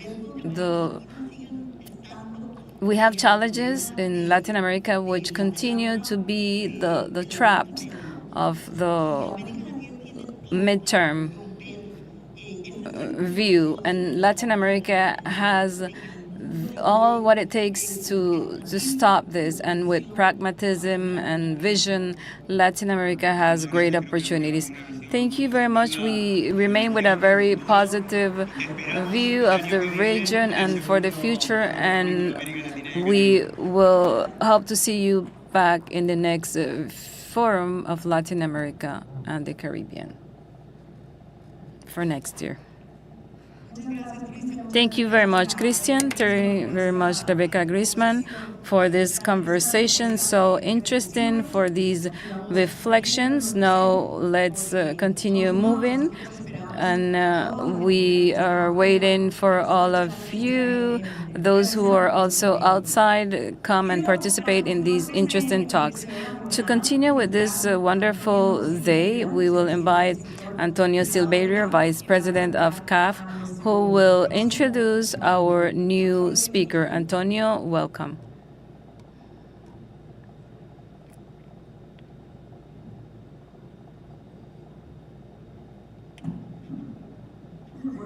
Good morning.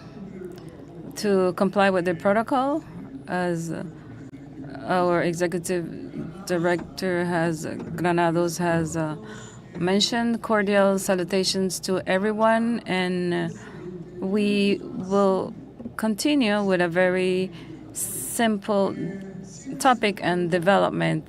This is always seen as government and private sectors. They're not rivals. We don't have this vision at CAF.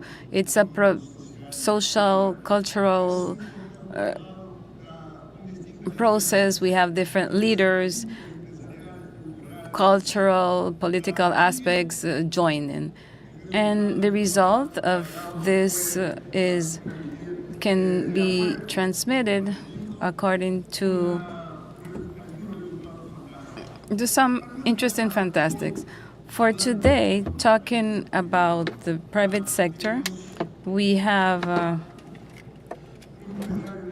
a businessman, which is great, president of the Copa Holding, the board of directors, who help for foster the functions of the hub of the America of Panama, investment group Bahia, and in the last decades, he has brought in the vision in terms of topics for social business responsibility with actions, with promotion of biodiversity, education, and as the founding member of the ANCON organization of the Latin American Conservation Council, founder of the Central American Leadership Initiative. He's part of the board of director of INCAI, and with an important participation in a very unique situation of Panama in the Torrijos-Cartes Treaty, where they transferred the control of the canal, and he also participated in related topics where the board of director of the Interoceanic Center was produced. So we have Mota, and we want to recognize the trajectory of this businessman together with services for development of Latin America and the Caribbean. Unique services where he participated in the last years. I would invite you to provide us with all of your experience. You have our full attention.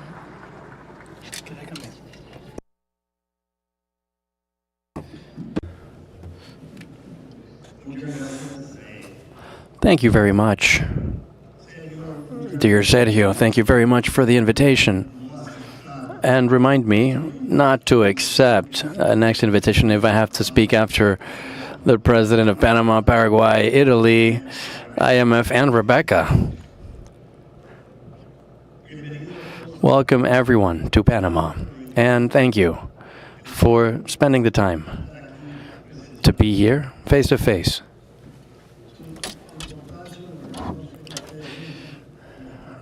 You recognize how important this all is due to your presence and what you can all bring to improve our countries in Latin America, the countries we live in.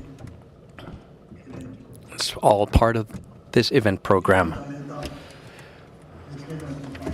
My repetitive message is that our countries have had 9 problems and now they have 8. I know that you might ask yourselves, what problem has been solved? And it's communication. No longer people wait for a phone to get installed at home. Technology now, and governments,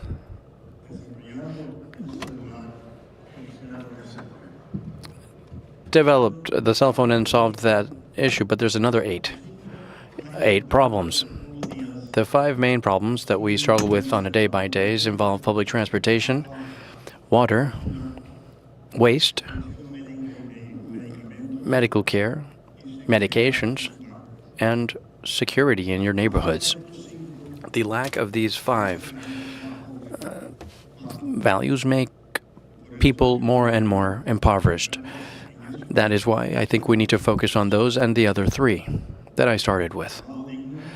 Worthy work, or dignified households, and education, in which I include training. So why haven't we been able to resolve these necessities? Like I mentioned, like the slogan suggests, how do we return to growth? Bear in mind our notion of control, where we often make mistakes. The private sector does not trust government controls, and governments do not trust the controls. Governments do not accept the controls that the private sector exerts. What we forget is that control does not generate initiative or a company, or does not make governments successful. It is cooperation what does that. And the ethics that we have in leadership. To do a good investment, I look for 4 pieces of information. What is the company's purpose? How do they handle their social responsibility, both internally and externally? How does the team work? Is it in cooperation? And what possibility do they have of becoming profitable? If the first 3 points, if the possibility of becoming profitable and sustainable, without that factor, the company won't be a success. I should add that when you invest in a company, you invest in a relationship. The private sector and its board responds to its stockholders. As for governments, it's more the relationship between the administration and the population. I don't think that everything needs to be privatized. Obviously, one of the best examples of all this can be given by us, Panamanians, our administration of the Panama Canal. When receiving the canal, we structured a cooperation between society, and we created a responsible administration. We provided a constitutional article to protect it and an administration that is balanced between the ruling government and independent parties. It's worked so well that stockholders, or the Panamanian people, through a referendum, granted authorization to expand the canal and modernize this waterway.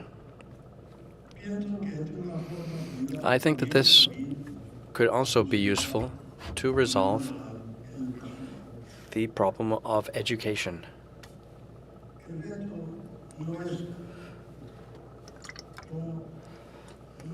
The challenge is not an easy answer. The real challenge is to do the right questions. There are different ways that allow for challenges to be overcome, more than the ones that I've mentioned, and one of those has been the public-private entities. They've been less than successful. It seems like that way, this concern regarding control and not on a cooperative focus. That's why I ask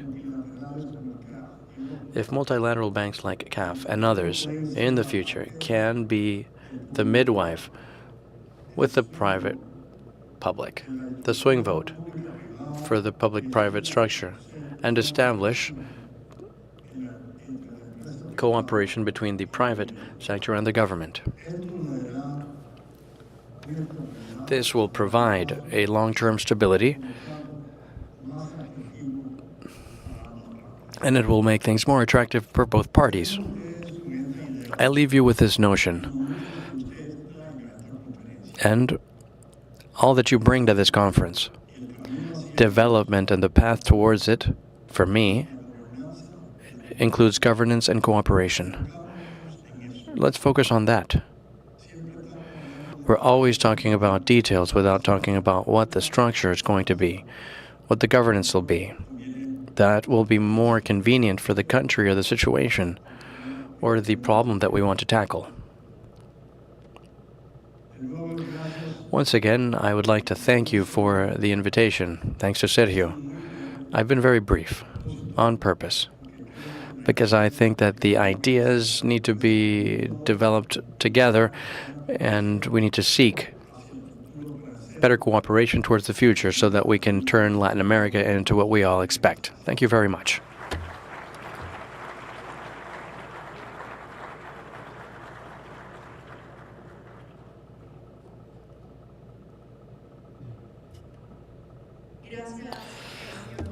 Thank you, Mr. Mota, for your interesting approach. Now, we're going to continue with a panel of experts. We're going to be hearing from some journalists, expert journalists from the business sector and politics in the following panel. Before that, I'd like to invite you. Afterwards, we're going to be... I'd like for you to visit the different sites. We're also streaming at caf.com. Now, to wrap up the morning session, I'd like to present you with the next panel of experts. They are going to offer their focus specifically on a subject that pertains to all of us: economic perspectives in Latin America in 2025. This panel is going to provide us with a clear view, a strategic view on how we can confront the challenges and also take advantage of the key opportunities for our region. While we prepare on stage, I invite you to continue our conversation in social media at CIF.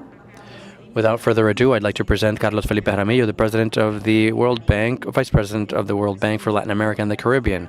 Let us receive him with a round of applause. Thank you. Here are our speakers and our moderator. Felipe Larraín, ex-Minister of Treasury in Chile. He's also with us for the conversation. José Manuel Salazar Srinach, Executive Secretary for the Economic Commission for Latin America and the Caribbean. Verónica Frisancho, CAF's Knowledge Manager, and the moderator is going to be Pepa Bueno, the Director of the El País newspaper from Spain. Thank you, everyone, for joining us in this conversation.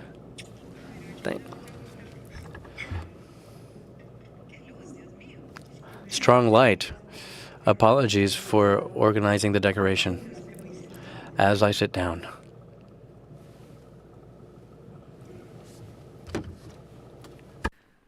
Muy buenos días. Es un placer estar aquí.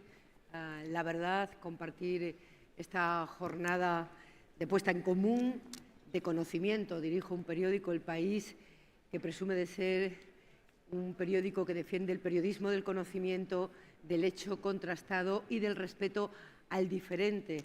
Y con esas premisas, para un periodista es un lujo tener la ocasión de pararse y pensar, pararse y escuchar a quienes saben, algo que debemos hacer casi de oficio, pero que es extraordinariamente importante cuando, como en este momento de la historia, vivimos una especie de acelerón de la historia con acontecimientos, algunos previsibles, pero muchos otros imprevisibles.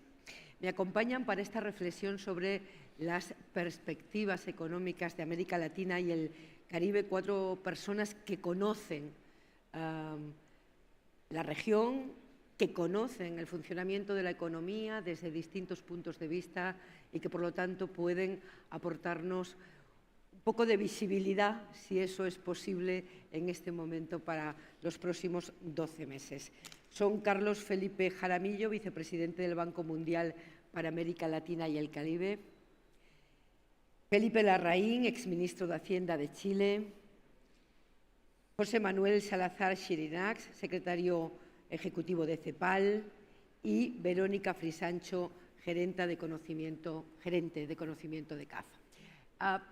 Para mí, la sesión hasta este momento ha sido una alegría por algo que les cuento. Yo estoy obsesionada con que la fractura que se está produciendo en nuestras sociedades se llama ruptura del consenso sobre la realidad, y que a partir de la ruptura de ese consenso sobre la realidad es muy difícil ponerse de acuerdo, es muy difícil sentar a diferentes a dialogar. Pero a lo largo de esta mañana, desde distintas tribunas, desde distintas perspectivas, sí que ha ido quedando claro un consenso sobre la realidad económica de América Latina en este momento, que es una debilidad del crecimiento, que se puede atribuir a las turbulencias políticas, pero también a una demanda exterior que estaba por debajo de lo esperado. De modo y manera, recuerdo los datos que se dijeron al principio, que el crecimiento previsto para este año es 2,5%, más que el año pasado, que estaba en 1,9%, pero desde luego por debajo del promedio mundial, que está en 3,3%, y muy a la cola de otras regiones a las que no tiene que envidiar ni potencialidad económica, ni de recursos humanos, ni de recursos naturales. Así que este panel quiere dos cosas: hacer diagnóstico, espero que compartido por todos los panelistas, y proyectar políticas públicas y dinamismo privado para tratar de cerrar esas brechas que todavía desangran la economía latinoamericana y del Caribe. Primera ronda, primera pregunta. Felipe Larraín, oportunidades, de las oportunidades hablaremos después, el diagnóstico del momento, de los riesgos, incluyendo el impacto, no podemos hacerlo de otra manera, de una administración como la de Donald Trump, que acaba de inaugurarse en Estados Unidos. Bueno, muchas gracias. En primer lugar, saludar aquí a quienes nos acompañan, agradecer la invitación de CAF, a Sergio, por esta posibilidad de estar acá y compartir este panel. Y creo que, a ver, uno podría hablar de muchos riesgos geopolíticos hoy día, riesgos que vienen de la guerra Rusia-Ucrania, de los problemas del Medio Oriente, aunque hemos tenido mejores noticias de la guerra de la Franja de Gaza últimamente, pero creo que el tema central y el tema más actual es justamente el que usted plantea. No sé si le digo María José o Pepa. Ya sé que aquí lo de Pepa cuesta, pero yo me reconozco como Pepa. En España soy bueno, Pepa. Muy bien. Como Pepa, esté entonces. más cómodo. Bueno, yo como usted le... Como Pepa. las dos son verdad. Las dos son verdad. Perfecto. Mire,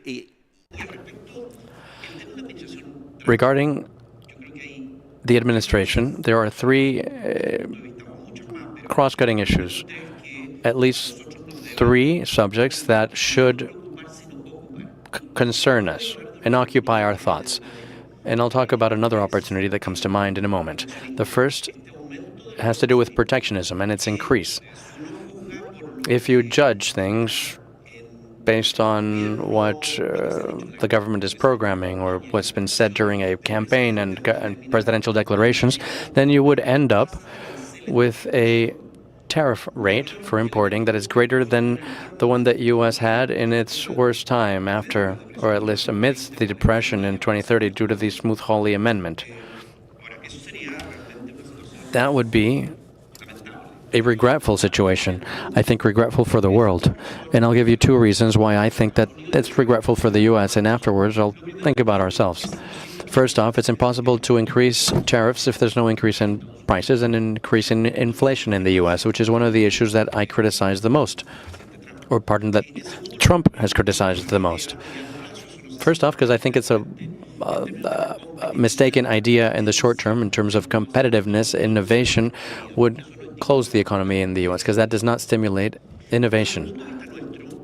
But from our standpoint, a confrontation will likely result not only with a country like ours, although there might be differences with Mexico, for example, but I don't think that the big confrontation will be with China. And with that confrontation, the greatest loser is China, at least on the short term.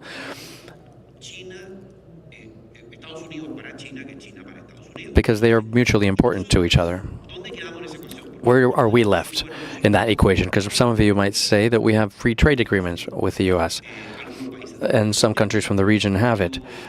But it doesn't matter. It's going to affect us because in a confrontation with China, China is the main provider of commodities and the requirer or the buyer of commodities. And this region is a main producer of commodities. The last news we got from copper has 40% of the world demand. If prices of commodities are depressed and they're lowered, that's not good news for Latin America. Our currencies also get depreciated with that. So with that, we have a direct impact. Said this, now I'd like to mention an opportunity regarding nearshoring. What we see that's happening in a more protectionist world, a world full of confrontation or likely confrontation between the U.S. and China. There are a lot of companies that are in China and in other locations where globalization would lead them, and then they are relocated to our regions. There's a recent study that says, let's talk about nearshoring, because if it's reassuring, then we won't, reshoring that is, we wouldn't learn anything, win anything. Resources would go back to the U.S. But nearshoring is relocating to a close destination. The winning destination likely is Mexico. In a recent study done by IDB, they talk about what the effect would be for nearshoring in the region. And it would be around $79 billion on exports, yearly exports, motivated by the investment that would arrive in the region, out of which half would go to Mexico. We ask ourselves, is the winner Mexico, but can't the rest of the region win as well? In a recent study that we did with a colleague from the Latin American Center for Economic Policies and Social Policies from the Catholic University, we asked ourselves, who else can win? Not only the evident winner, which would be Mexico. And we found that out of the 5 countries that have the best ranking, this ranking was carried out with logistics indicators, with human capital as an indicator. It observed respect towards rights. We had Uruguay first, Chile, Costa Rica, Brazil, and Panama. So we also have an opportunity in a world that I believe that is, this trade war is bad for the world, and it's bad for us, but there's something that we can do in this scenario. I will combine that with something that was said by those who spoke earlier on integration. I think that we're more attractive as an integrated region. We're more attractive not only as a region, but also as countries, as part of an integrated region. I'd like to also mention 2 other concerns that we need to be attentive to within this landscape and within this arrival of the new of President Trump to the presidency. And it's the U.S.'s fiscal situation. I do not foresee this. Can somebody tell me if I am wrong? But I don't see any plan, a serious plan, to contain their fiscal debt, which escalates beyond 6 GDP points. More than $1.5 trillion in deficit, trillion in their numbers and billions in our numbers, which you need to go out to get from the market or from the treasury year over year, aside from what you need to do from rollovers on the bond emissions that expire. In this scenario, and the commercial risk and the fiscal risk, if you tell me, like it's been said before, that I also want to lower taxes, which in principle you could argue that it could be a good idea as long as it's fiscally responsible.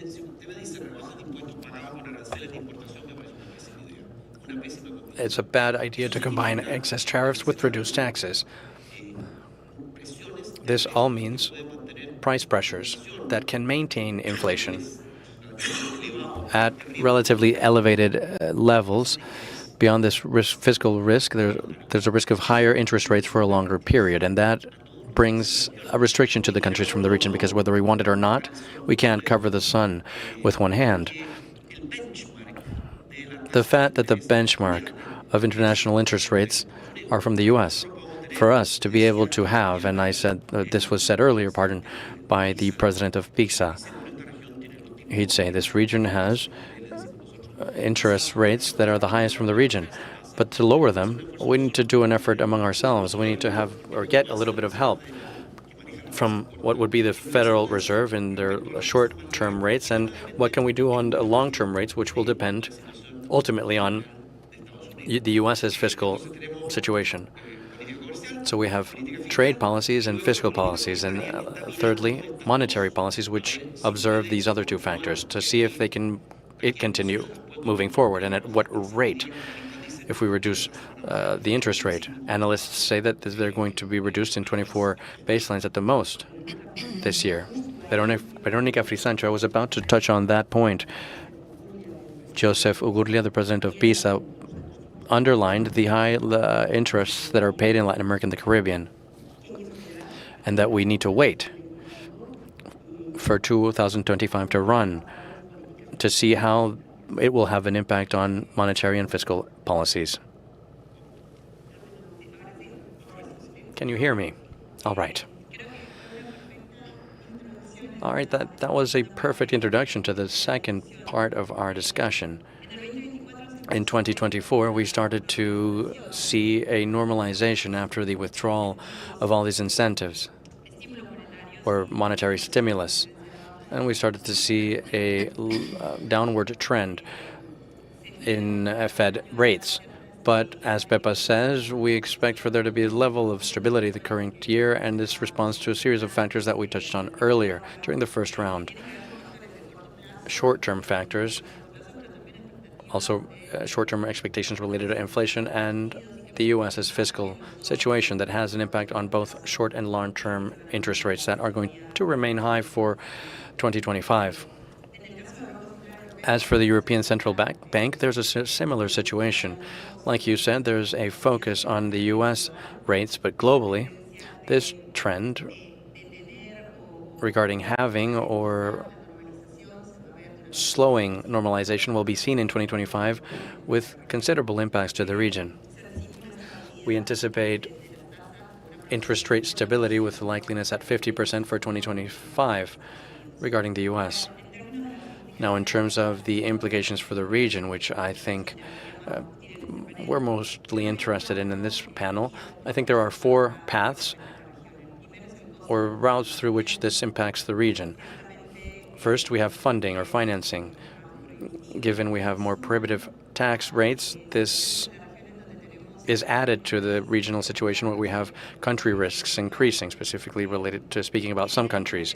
All this creates access to credit externally be more limited. This restricts investments in countries and the region. Aside from that, it also exposes some of the fiscal fragilities that we have. We not only have an impact on investment, but also on macro-financial stability of the countries. Second point has to do with capital flows and the impacts from changes in policies, having higher rates in the U.S. and other parts or other regions. Capital flows tend to migrate towards those destinations. This might continue. And there could be repercussions for the estimation of a currency, and this we should take this into account. The third is inflation, and in all of the countries, and well, not in all, we have not got to conversions in all of the countries. Expectations on inflation are high in the region, and certain cuts in the FESI. This would not change quickly. The monetary policies in many countries are waiting for these cutbacks to carry out other local cutbacks. And lastly, the real effects, the higher rates in USA and in Europe, obviously they decrease economic activity, in growth and investment, and this will have export repercussions as well. I believe this is not new for many of you. We have been discussing this in 2024 when we saw when we have an overview of the situation, but we can look at certain opportunities. We need to look and see the hope. We need to talk about risks, but also introduce hope. in the midst of these uncertainty. We can have low growth, inflation, and many other pains. But I think in a context where the conditions are restricted, the conditions become more binding, and we need to prioritize. We need to have strategic investment in capital, speculations. Obviously, these will suffer more with the decrease of interest rates. But looking at the long run, thinking about protective sectors such as mining and transition towards the green economy, these are sectors that can have more investment, and we need to prioritize these. This can also generate reconfiguration of the productive sectors. This is a possibility for prioritization of investment. Catalan, Surinax, this is your last name is Catalan last name. We continue looking at the risk, geopolitical risk, and the concerns of these sessions, the growth. What are the traps that at the beginning of we were mentioning a few decades where things were backwards, where growth was not advancing. Sergio, CAF, thank you for the invitation. It's a pleasure to be here, and congratulations for this idea, which is necessary. Latin America needs these kinds of spaces. All of the policy makers of the private sector, round of applause. Excellent that this is Panama. You have our support, CEPAL. We have an excellent collaboration with CAF. Maybe you heard about how CEPAL, we have had a diagnostic of Latin American. The narrative is important. Also, at the personal level, it's important to see what we're doing, and it's important what is being said. What are your concerns? What is the national dialogue that you have and the regional dialogue? And that is why we pay attention at CEPAL to have this narrative. And of course, it's a very complex reality. We cannot say everything in 3 minutes, but we see a region with 3 difficulties, and the data says it all.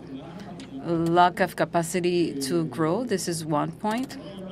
I know I'm going to talk about the others, but in this respect, the data says it all. We ended a second decade with losses.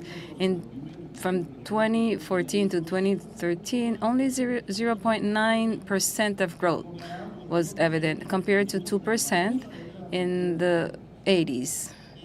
And we have a graph, and Sergio mentioned this, in the long row, 70 years of growth, the average growth in the 50s, 60s, 70s, 30 years up to 1979, 5.5%. In the following 30 years, 2%, and then only 3%. So it's a great conversation. After the Second World War, there were many factors, but we have been losing capacity to grow. That is why we're calling you from CEPAL. It's wonderful to have this point for discussion, retaking growth. This is not a discussion for economists. If we want to transform for renewable energy, for more infrastructure, work, to offer more work, we need to transform infrastructure, improve education, health. So this means growth. It's impossible to say that we are transforming with a rate of 1% in 2 decades.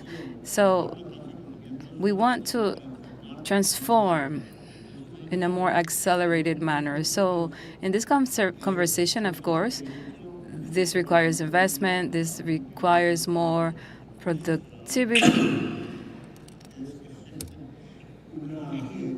This is it's necessary to create employment of quality, and we have reduced fiscal spaces, problems with finances, internal, external resources. These are certain difficulties. But Kristalina said it very well. It's not only having more gas for the car. I believe this goes to the heart. What we need to do is strengthen the motors for growth. They're weak, and in the second part of this session, I will provide more information about the other two traps that we see that are important traps that are well known: high inequality, low social cohesion, social mobility. A lot of countries had a great ladder, a dynamic workforce with 1.1% of growth. There's no dynamism, and statistics are there with growth rates 1.5%. And the second ladder, education systems and for professional training that are strong.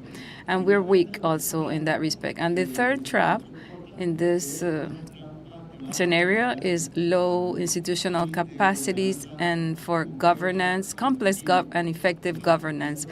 We are putting CEPAL, and we are here to help reinforce institutional capacities and in a way that can foster a change. Where we have not had an institution that was active, we need to be able to have partnership with the private sectors for transformation of these institutions. So in terms of institutional capacity, there is still work to be done. Jaramillo, to retake the path of growth, what is the role of technology? What needs to be done not to be left behind in terms of development in this respect? Thank you very much, Sergio and CAF, for the invitation. We're very happy to be part of this panel of friends. I'm happy that everything was already said, so I have nothing further to add. You said everything on my behalf. But you asked about opportunity, so I would like to state something that is of concern. I like how Sergio has stated it. This conference is not to talk about different aspects. It's to talk about the problems of Latin America. Jose Manuel just presented the data. This is not something that is recent. Latin American economy is decreasing drastically, and it does not comply with the expectations or the needs of the population. We will not continue reducing poverty. We will not be able to attack inequality, but if there's no growth, this is difficult. I'm concerned particularly about the fiscal aspects, not in all of the countries, but the majority, because when we look at the fiscal accounts of a lot of countries of the region, Veronica mentioned the problem that we will have if the interest rates increase. And Felipe mentioned the problem that we will have if we have a decrease in the prices of the commodities. But in most of the countries, we have, after the pandemic, fiscal deficits increased. The majority of countries were desperate. The situations were desperate. We needed to help people and companies, and there was a decrease, and fiscal deficits have increased now, and there's no crisis, there's no pandemics. The countries are increasing their levels of indebtedness at we're very concerned. We're in a situation of vulnerability. A lot of countries that are important in the regions are affected by this phenomenon, and we know that this is like an infection. You can leave it, and if you do nothing, then you will need to use antibiotics, very strong antibiotics, and this is not good. In terms of opportunities, it's a technology. No doubt, in the 5 years that I have been on the vice president, in the roles of vice president, I see more dynamism in countries that are taking technology as a topic of the future, digital skills, the unicorns, new work positions, exports of digital services. The example that I find interesting is that of Uruguay that exports meat and very small economy. And look at their numbers. Exports for digital service exports, or only in 5 to 10 years they have increased. A lot of young people connecting to the countries of technologies, to other countries, looking at other digital services. That's the future in terms of dynamism. What policies are important for inclusion, to fight against informality, which is recurrent, and we have been listening to this throughout these sessions. In the region, this is one of the main. This is mentioned a lot in terms of lack of productivity. We have been looking at the productive and social and inclusion aspects. I believe that many of policies, we have the mapping of this from CEPAL, World Bank, all of the actors. We have clear prescription. The problem is that we do not know how to integrate reforms with a system of social security, including the productive section, prioritization of investment. I believe this is very linked with the lack of insertion into the value chain. This affects the possibility of growth and integration, and a lot of the measures that need to be implemented to solve the problem of informality is affected by restrictions. If we don't solve this, we will have no money to face this situation. The current situation, trying to find opportunities. There are geopolitical factors that are in the region. We are in a situation where right now we have no type of war menace, just a few exceptions. We have a relationship globally. We have a natural capital for exploitation and to foster growth in this biodiversity, in this richness. Right now, we have a very low level of interregional commerce. For example, 15% of imports and exports happen among our countries. And you could say this means that we have substitute goods and not complementary. But if we look at the commerce of certain articles out of the region, this is very low, even below 15%. So we need to look at the priorities. We have opportunities for investments in sectors that would allow us to insert into these value chains. 57% of energy in Latin America is clean. We have a possibility to exploit renewable energy. Digitalization, as was mentioned by Carlos Felipe, becomes an opportunity with the necessary investments. As of course, this service sector, it's another possibility for insertion into the chain value. There's an increase of companies such as fintechs that have services, development for business, and digital services. These are sectors we need to invest in, and we need private, public associations, conversations, infrastructures are necessary, and also investment for digital capacity. And we need to have strong investment for these sectors, but this would not happen only with investment from the private sector. We talk about collaboration, private-public, regional integration. Alone, we cannot do much. When we face structural problems such as violence in Chile, we have a lot of violence to face.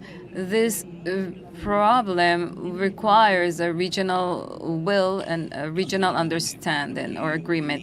Yes, absolutely, because violence nowadays have to do with criminals that are part of transnational organizations. Yes, we have local criminals, but we have organized crime. For example, the Tren Veragua.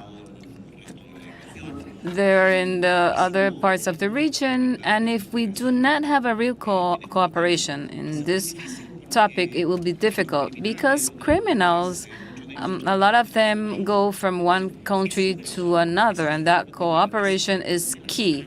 This is one of the aspects that we need to stress and for security. I don't know if it's easy, but it's feasible. Sometimes there's mistrust. There are important differences in the countries, but it should be a state policy for the government that is active. For certain countries, it's not extraordinary. We measure the cause of criminality for Chile, and we determine that the cost to fight against criminality and the immediate consequences, we measure it's 7,000 million annually, more than what we were able to collect during the last season. So we use this for prevention. And a great part of this goes to the private sector. The private sector needs to face the situation. We measure the public and private cost, and over 75% is on the private sector. And in addition to a problem for the well-being of the public population, this becomes a great problem, security. And of course, we require cooperation, political will within the countries, because this is not easy. These aspects touch structural aspects. The U.S. is out of the Paris Agreement that can impact policies in Latin America and the Caribbean. And I would say in this regard, I'm not very concerned because of the commitment of the region. I think Sergio mentioned it. Climate change is not something that has been imposed from the outside. It's not that Paris is imposing, but the countries have seen the impact of climate change and what this meant in terms of droughts, floodings, and the countries are acting.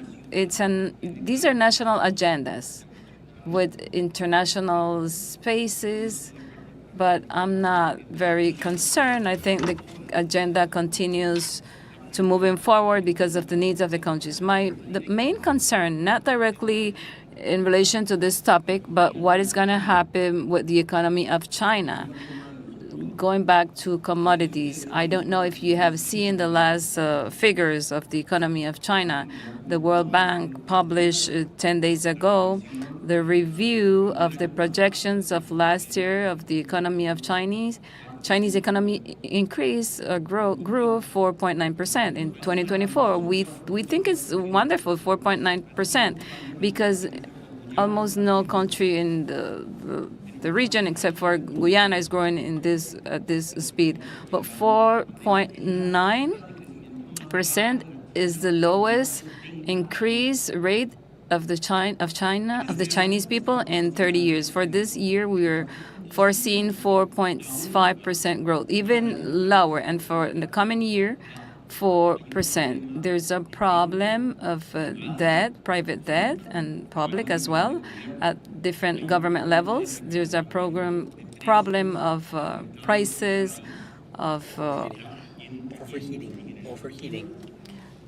And there's a problem of loss of trust and for consumers, so there's a little growth.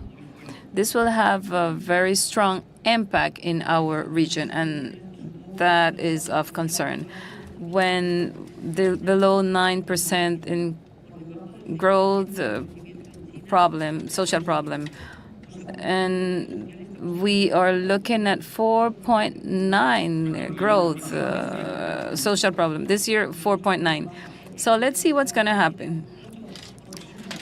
I wanted to ask in relation to China, before going to the summary, is Latin America, can Latin America be seen in part of this war of China, USA, being affected? Looking at, can Latin America be in the midst of this commercial war? Well, let's see.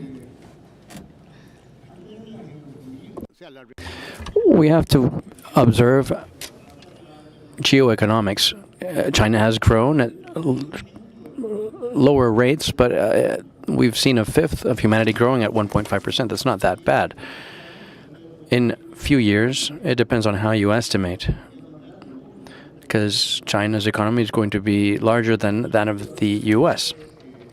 Although there's no doubt that growth rates in China are lower. I agree with what's said, but it's going to continue being a huge market. You have to distinguish between Latin America, Central America, the Caribbean, Mexico. For Mexico, the U.S. is their main trade partner. 80% of their exports go there. For countries in the South, our main trade partner is China and others Europe. But for everyone, the U.S. is the third main partner. This is a geo-economic factor, and it also includes geopolitics, because repercussions from foreign policies of countries like Brazil and Argentina together export over 50% of the food that China imports. Structurally, we're very important, particularly those two countries. There are others that participate as well. So we need to go deeper and understand these realities, understanding that there are economic interests in the good sense of the world, interests that are seeing opportunities that are being capitalized. There are opportunities in China that are robust, going to several countries in South America, almost all of them, but there's a strong positioning regarding strategic minerals. The world is going to continue demanding tons of minerals. There is a positioning on their behalf, obviously, from the U.S. as well. What I believe, and I'll conclude with this, is that we are coming from the 90s, when the alliance with the U.S. was through free trade agreements. I had to work a lot on the agreements, the infamous ALCA, which was never fulfilled as such, but almost all countries have bilateral agreements. There's Central American and CAFTA, with two considerable exceptions, or important exceptions, including Brazil and Argentina, although Argentina has now said that they are interested in signing an agreement with the U.S. But that was the conversation, the subject regarding agreements. But now with new geopolitics and economic change in all these sectors that are transitioning, the energy sector, the circular economy, all the new medical devices that we're seeing, whatever you would like to consider, I think it's a good time for Latin America to promote sectorial dialogue. And there are key areas within the private sector. We have to have microeconomic dialogue. What are the alliances that we need to make? Just like China is positioning itself and investing in specific sectors, Europe just launched last year at the Brussels summit the Global Gateway, which is an opportunity to converse on economics through different sectors. It's also of huge interest to Latin America, because that's where the growth engines truly are. What is desirable is that we can develop with the U.S. the same type of engagement or conversation. But the U.S.'s foreign policy is still not in that bandwidth, if you will, because it continues to be focused on other issues. And now, given the new complexities that Felipe touched on, it would be ideal to have a more strategic conversation. It should involve funding, investing, alliances, education, investing on education, scholarships, etc. That would be a very positive agenda. Now, lastly, in the interest of Latin America, we would want there to be balance and to have a conversation with everyone. It's going to become more complicated now because we know that there are countries saying that we need to align. That's a delicate subject pertaining to foreign policies that countries are going to need to discuss. We've talked a lot about China with good reason. China is the main trade partner for several countries from South America, not necessarily Central America, but for Chile, 40% of our exports are sent to China. And the second trade partner is the U.S., with 13% exported there. The same goes for Brazil, Peru, and Uruguay. But we haven't said anything about the most populated country in the world, which is India. India is a huge opportunity, little explored by our region. I think we need to pay more attention to India. There's a problem with India, though. India is very protectionist. They're more reluctant to sign trade agreements. We've tried to do it from Chile. I remember looking for the prime minister at trade forums, and he was enchanting, but he would avoid me when I talked about the subject. China nowadays has over 400 million inhabitants, a couple of dozen more than China, but India has about half the GDP that China has, and they are growing much more than China. So we should look towards India as a regional thing, because there's a huge market, and our trade integration is minimum with them. It is at a minimum.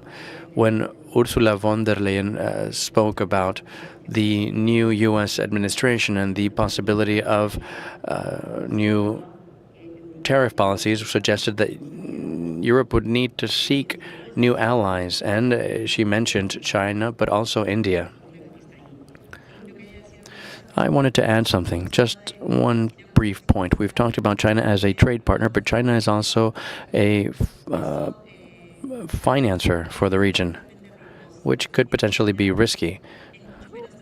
China is much more non-transparent in terms of their agreements. They don't ally with the Paris Club when we talk about restructuring debt, and for the larger loaners that had assured their payment when restructuring, all that is left with a question mark. There are many countries from the region that have fiscal risk approaching the need to restructure their debt and restructure their debt with China. I think that's a considerable risk to bear in mind and highlight. It's often left outside the conversation because we focus more on the commercial or trade aspect. We have to wrap up. I promised a final round to talk about suggested policies. Some of them have been mentioned, but where would you, I'll give you a moment to underline, where would you place your expectations in 2025 in terms of growth for Latin America? Jaramillo, start. Could you start, please?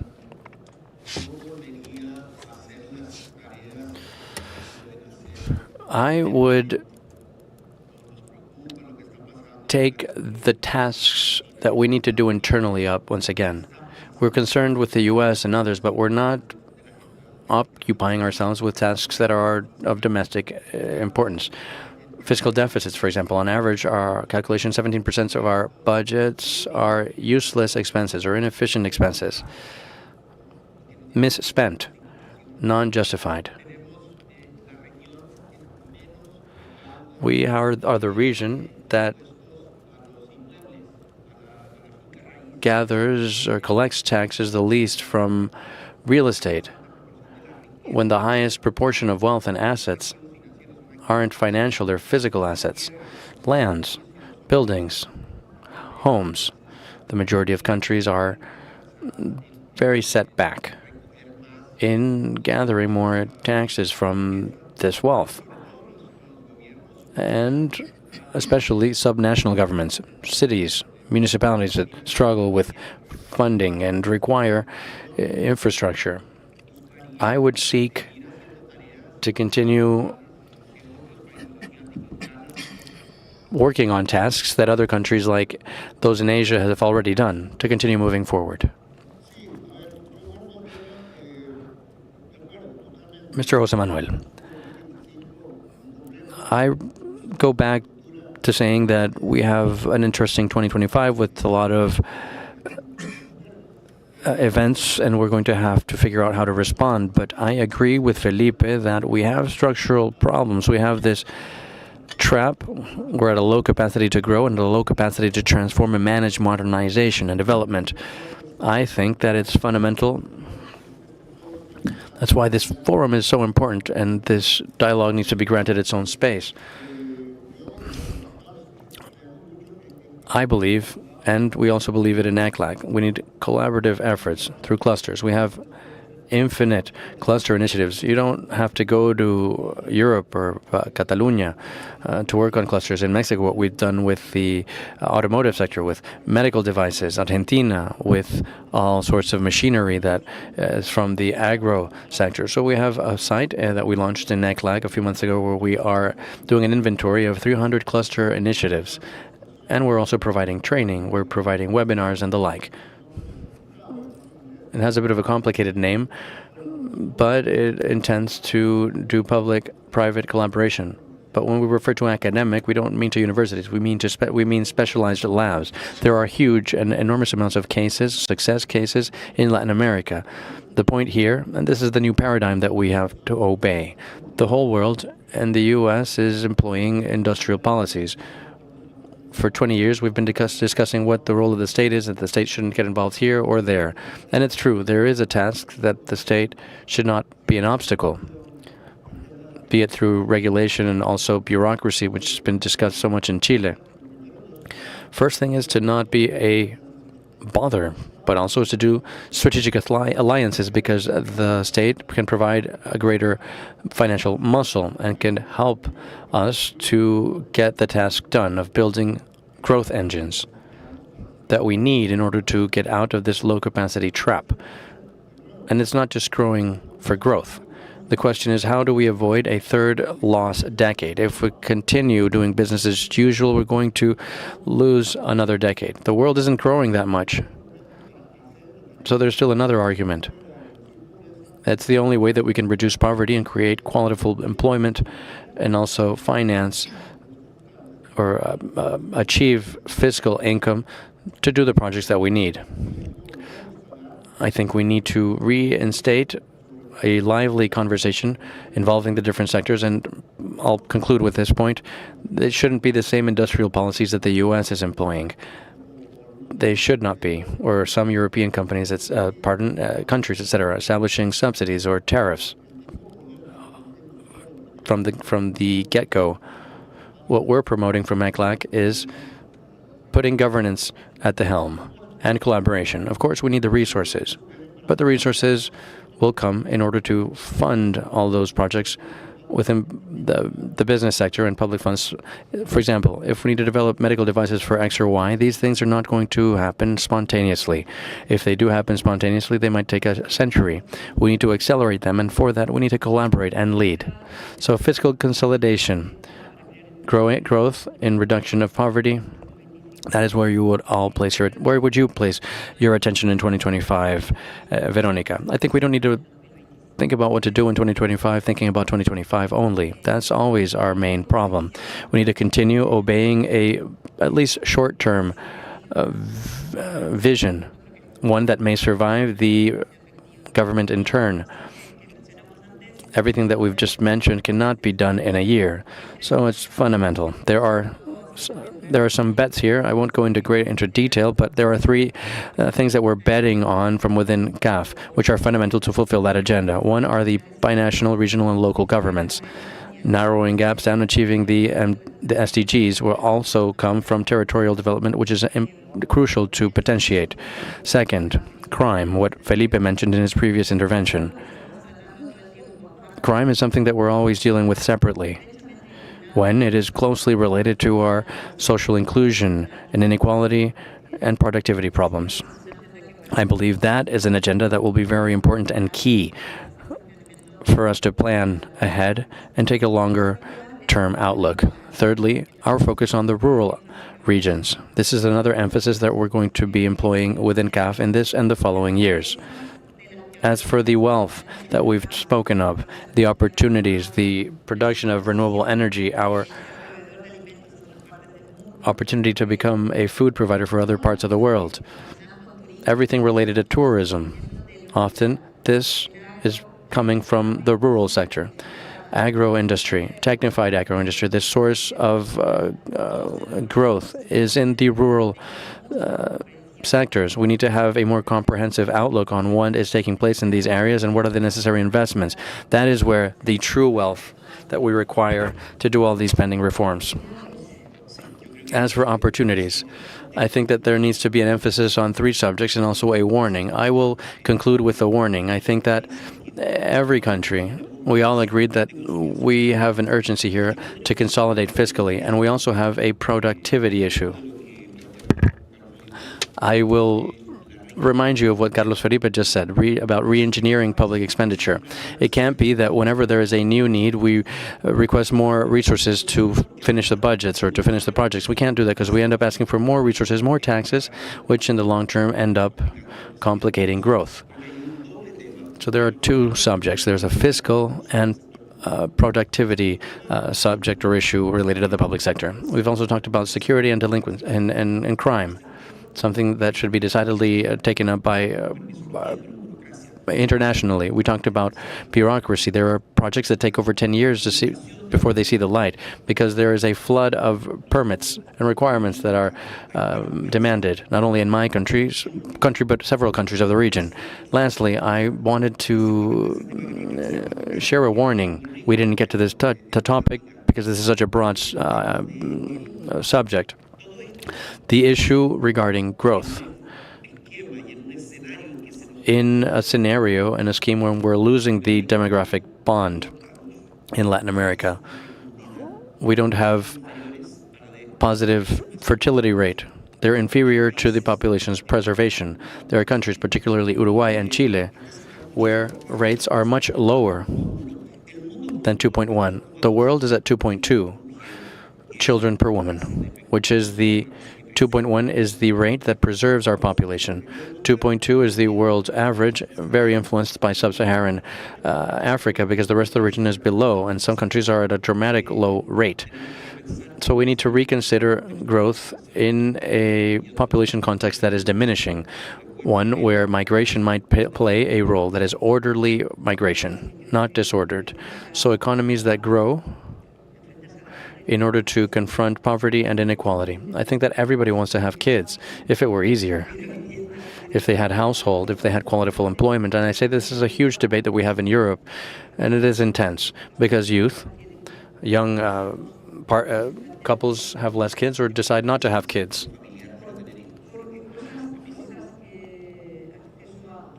Due to things like access to basic needs, wage, the cost of household, having a child and doing a long-term plan, all that needs to be favorable.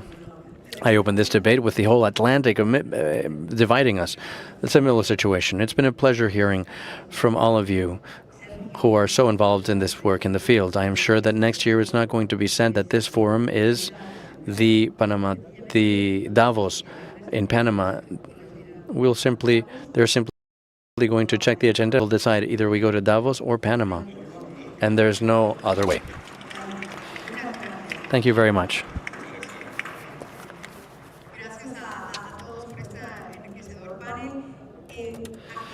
Thank you for this panel. We now wrap up our session in this space, but in the blue and green room towards the back, we're going to start other interesting conversations. You can choose where to go. You are all invited. I will be there in a moment and we'll continue sharing this discussion. Thank you very much.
for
Good afternoon. Thanks again for joining us. I hope you had a good space.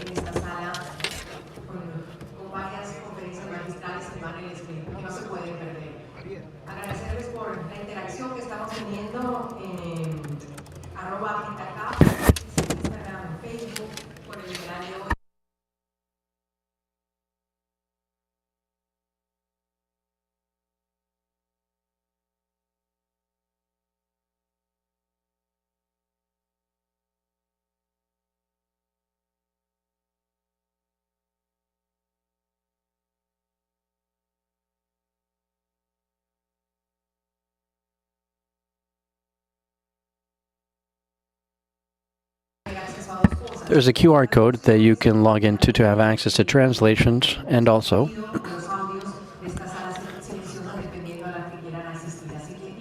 getting the audio from whichever room you'd like to assist. A useful application. After these announcements, I'd like to present Gabriel, the Vice President of Finances in CAF, and he's going to be presenting our next speaker, who's going to have a keynote speech. Welcome. Let's receive him with a big round of applause.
To be here, and don't worry, I'm not going to talk to you about physics. Es un placer estar aquí con ustedes y no se preocupen, no voy a hablar acerca Really pressing questions about the world right now, but I'm going to start by talking about the past 25 years. And the past 25 years on a global level have been quite miraculous when it comes to productivity growth. So, 1997, this curve shows how countries across the world were distributed in terms of their productivity growth. The median country had productivity of $7,000 per person per year. Fast forward to 2022, 25 years. That number had jumped 6x to $41,000 per year. Quite remarkable. And if you looked at 2022, and this would be true today, the world was a very different place from where it was in 1997. More urbanized, over half of the world lived in cities. The computing power of a mobile phone, so take an iPhone 15 that probably a number of you have in your hands, more than 2x as powerful as the most powerful supercomputers in 1997. Energy consumption way up, much more powered world, where on average, people consumed 50 gigajoules of energy per year. So big jump, but just to give you a sense, that's about running 5 refrigerators or 20 desk lamps for a year. So something, not princely. We were also more globalized. Trade, in terms of value, was more than half of GDP, and also becoming less useful. But hold on that, and I'll come back to it at the end. But as I say, lots of questions about where are we now. And there are questions about what's happening immediately, next, tomorrow, this week, next week. There are also 10-year kinds of questions or 20-year kinds of questions that are like the questions of how did the world operate over the past 25 years. And it's those I'll concentrate on. Now, for Latin America was not part, generally, of that productivity miracle that I started with. So, 1997, actually, Latin American productivity was $37,000 per year. Rich, effectively, compared to the global distribution. Okay, 2022, $43,000 per year. Here's a bit of the movie. This is a scatter plot, bear with me. But you'll see on the x-axis, productivity level. Dollars output per person per year. And you'll see Latin America at about that $37,000 per year point. Higher productivity than most emerging economies. But on the y-axis, pretty low, so not much productivity growth, in fact, slightly negative. Okay, but for the first 10 years after 1997, up until about 2007, productivity went up, productivity growth went up. Good sign. And that was true in most parts of the world as well, and you'll see these lines, productivity growth going up all over the world. So, let's look at 2007 to 2022, and in Latin America, productivity growth went down again. Whereas in many other parts of the world, particularly in emerging economies, productivity growth continued to stay above zero, productivity moved right, they caught up.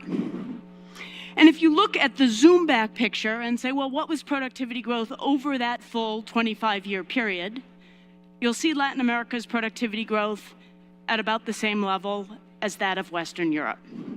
Contrasted with what we call fast lane economies, China, India, much of Central Europe, Eastern Europe, where productivity growth was much, much faster over those 25 years.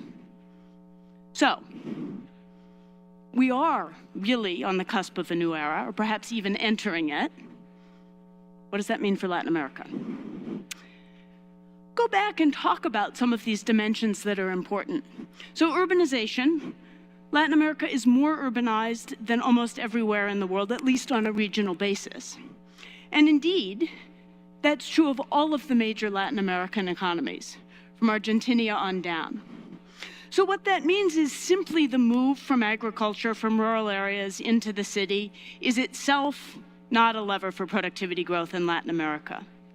But important to note that for people in the cities to be as productive as they possibly can be, urban infrastructure and all of the supporting forms of other infrastructure really are critical, so that you get the most out of the fact that you're as urbanized as you are. How about digitization? So Latin America, like the rest of the world, is a place where, at least in terms of sheer count of mobile phone subscriptions, there are more than 100 for every 100 people. And you can look at what this looks like across countries in Latin America and how it has shifted over the past 25 years. And you'll see on the left, internet subscribers or internet usage has gone up, and it's gone up everywhere. Mobile phone subs or subscriptions has also gone up everywhere. That's what you'll see on the right.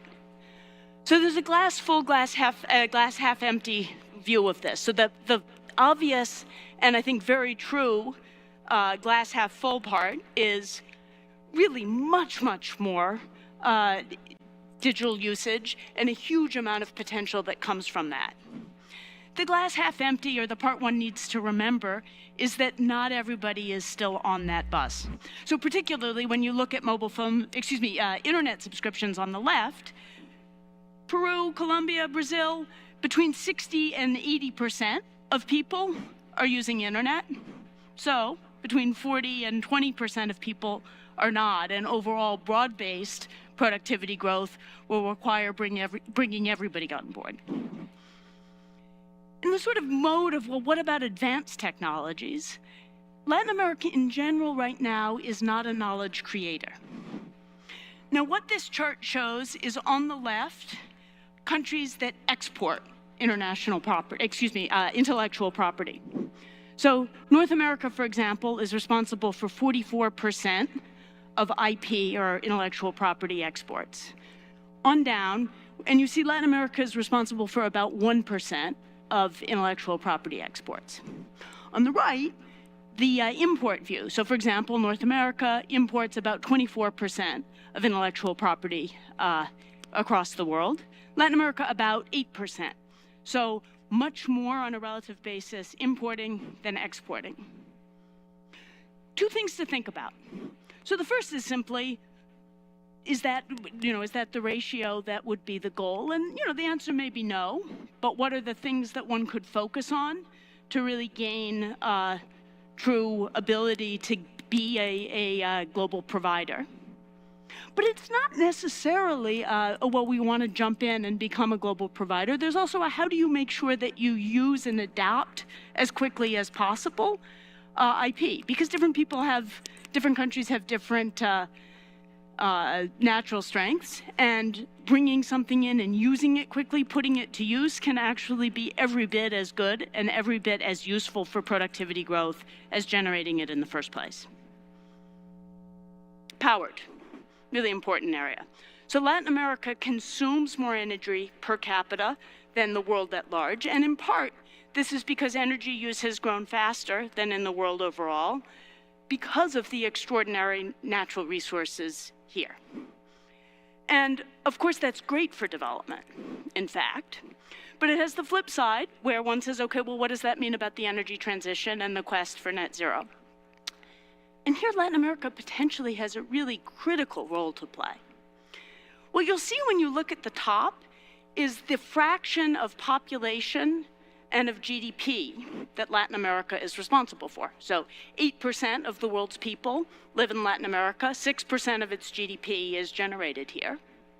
But it is responsible for significantly more in terms of a bunch of different forms of energy production. Look at solar, for example. And also in terms of mineral production for minerals that are absolutely critical to power the energy transition. And finally, nature and land, extraordinary richness. And these are all things that are very, very important as you start to think about carbon markets, hydrogen, et cetera. So really in a position of potential strength, where how will one capitalize on this is a tremendously important question. I also talked about globalized. So trade as a share of GDP in Latin America today is slightly lower than the global average, but it's also in some form a very globalized place. Now, go back.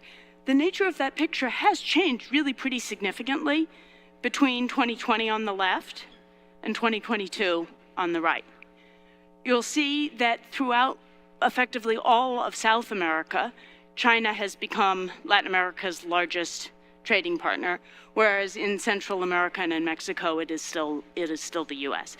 And here's how that's unfolded. On the left, you'll see the share of imports across most economies has gone up. The share of imports coming from China across most economies has gone up reasonably steadily. On the right, what's the share of exports that go to China? And resource-rich places, like Chile, Peru, Brazil, that share has gone up much more drastically, from about 20% to between 40 and 30%. Whereas in some other places like Mexico, the share of exports that go to China has remained much closer to flat. You can also ask about what's happening within Latin America itself. I think really a critical place to look. And at the bottom on the left, you will see that Latin America and the Caribbean, their share of overall trade that's intra-regional is only 14%. A little higher than that in sub-Saharan Africa, with some real variation on the right by country, ranging from about 30% in Guatemala to just 4% in Mexico. And that's, of course, because Mexico is exporting much of what it exports to the US today. Contrast that to, back to the left, what you see in Europe or in Asia Pacific, where well over 50% of trade is actually intra-regional. Here's one way of looking at it and contrasting what's happening today in Latin America to what's happening in some other parts of the world. So, big picture, this chart shows how far, the just geographic distance, trade from Latin America travels and how that's changed over time. So from 2000 until roughly today. It's gone up a lot. And a lot of that is stuff that's going from Latin America to China. China's a long way away. So this number has gone up. You can also say, well, what about geopolitical distance? This is based actually on a report that I published with some colleagues on Monday. In Latin America, geopolitical distance of trade has stayed about the same. And 3.5 by our measure is about the geopolitical distance, for example, between the US and Saudi Arabia. And so Latin America over time has really been willing to trade with anybody, and that's not changed all that much. Here's the world. On the left, distance, much less far in general, and part of that is because a lot of the world's trade is traveling within Europe and within Asia Pacific, whereas Latin America is largely trading with others who are further away. On the right, geopolitical distance of trade for the world, which went up, but actually started to roll over, and recently in many parts of the world is going down. Exactly where this will go, one doesn't know, but useful to take a look at it and think about implications. So finally, like a very different question, and one that's a multi-generational question. The world is becoming less youthful, and I said that before. And the real advanced indicator of this, and the economic implications are very important, is that fertility rates are falling. So if you go all the way back to 1965 and you say, what were fertility rates? This is a heat map. Now, the magic number for fertility rate is the so-called replacement rate, and that's when women have 2.1 babies each, on average. That's where population stays steady. If women are having more or families are having more babies than that, well, populations will grow less, they'll keep shrinking. And in 1965, almost all regions in the world, colored blue, women were having, in some instances, significantly more than 2.1 babies each. So in Latin America, 5.7, for example, growing populations.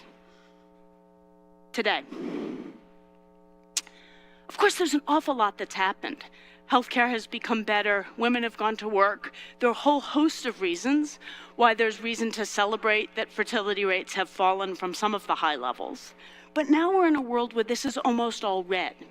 And in fact, 2/3 of the world's population lives in countries where fertility rate is below replacement, is below this 2.1 magic number. And that's true of most of Latin America. So let me start to translate this into something that matters more explicitly economically, and that's forward-looking. So here is for developed countries, actually, a view of what fraction of the population is working.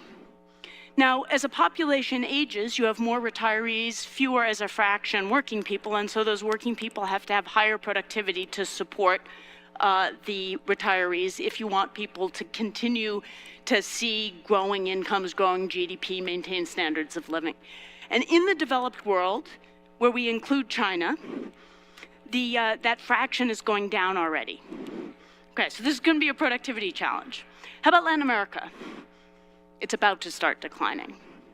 Let me give you just a little bit of a view if we say Latin America and compare it to some other developing regions. Well, it, like many others, are actually in a sort of second wave of aging. It's built in, it's coming. So here's India. Rolls over a little bit later than Latin America, but really pretty similar curve. Middle East and North Africa. Again, rolls over slightly later yet than India, but soon.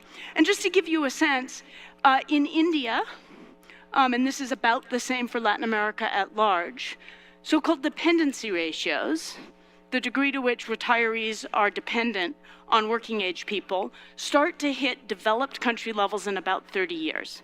So it's a couple generations away, not more. And here, for comparison, is emerging Asia.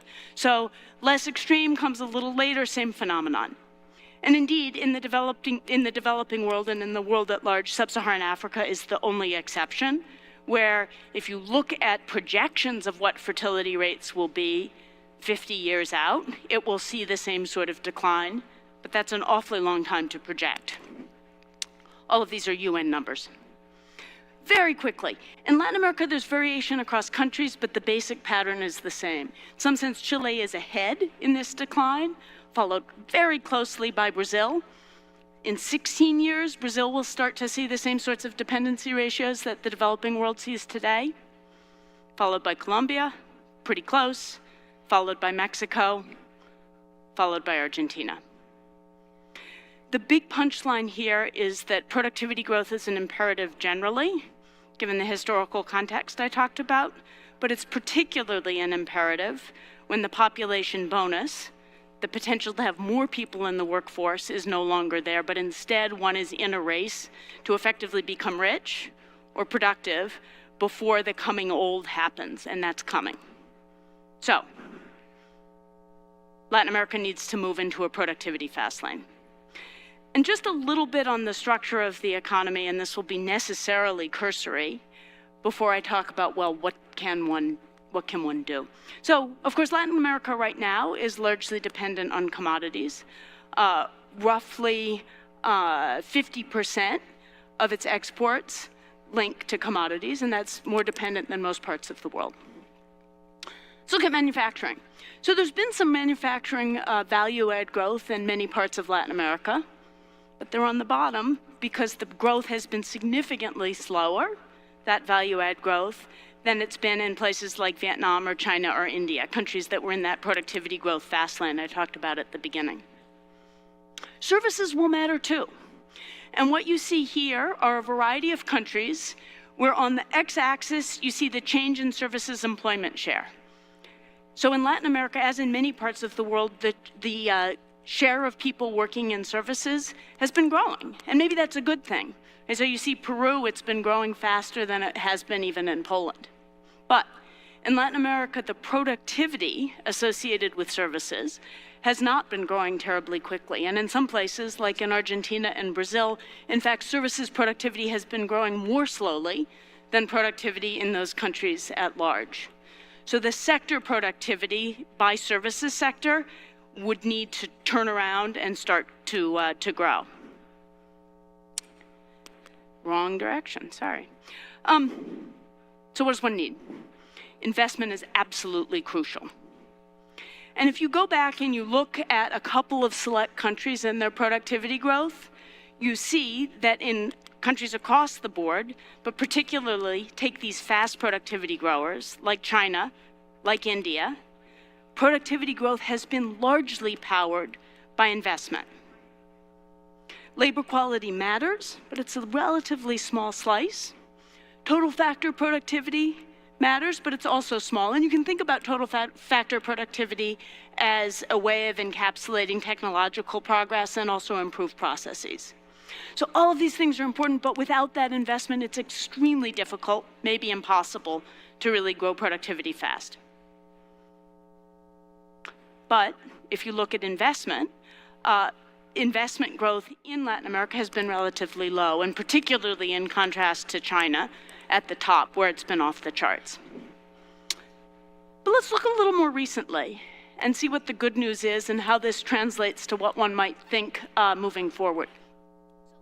Here is a view of annual announced greenfield foreign direct investment across a range of regions in the world, contrasting between 2015 and 2019 versus the past 3 years. And you'll see, actually, in some developing economies, the amount of announced foreign FDI has gone up, and it's gone up in some pretty meaningful ways. That's true in Africa, it's true in India, and it is true at large in Latin America. And a lot of that money has been flowing from advanced economies into Latin America, but definitely not all. Now, of course, the picture varies by Latin American economy. That growth has been biggest from a low base in Argentina, significant in Brazil, significant in Chile, and then on down. You know, it's interesting.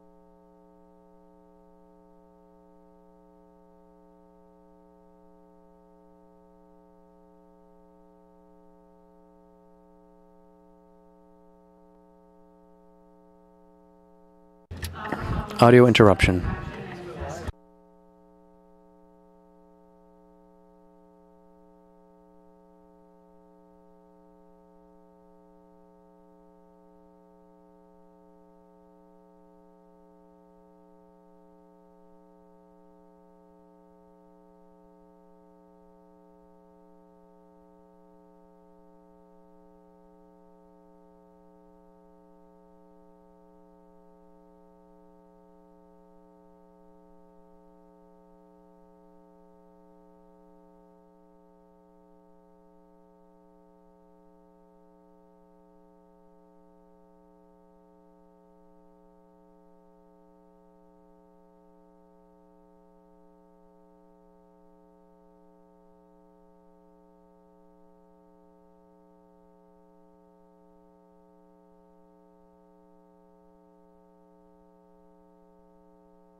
Y se ha retrasado.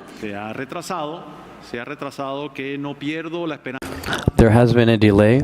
We do not lose faith that our legislators give their best and truly support both state powers. Both the legislative as well as the executive branch has inherited a huge problem that hasn't been caused by any of the parties.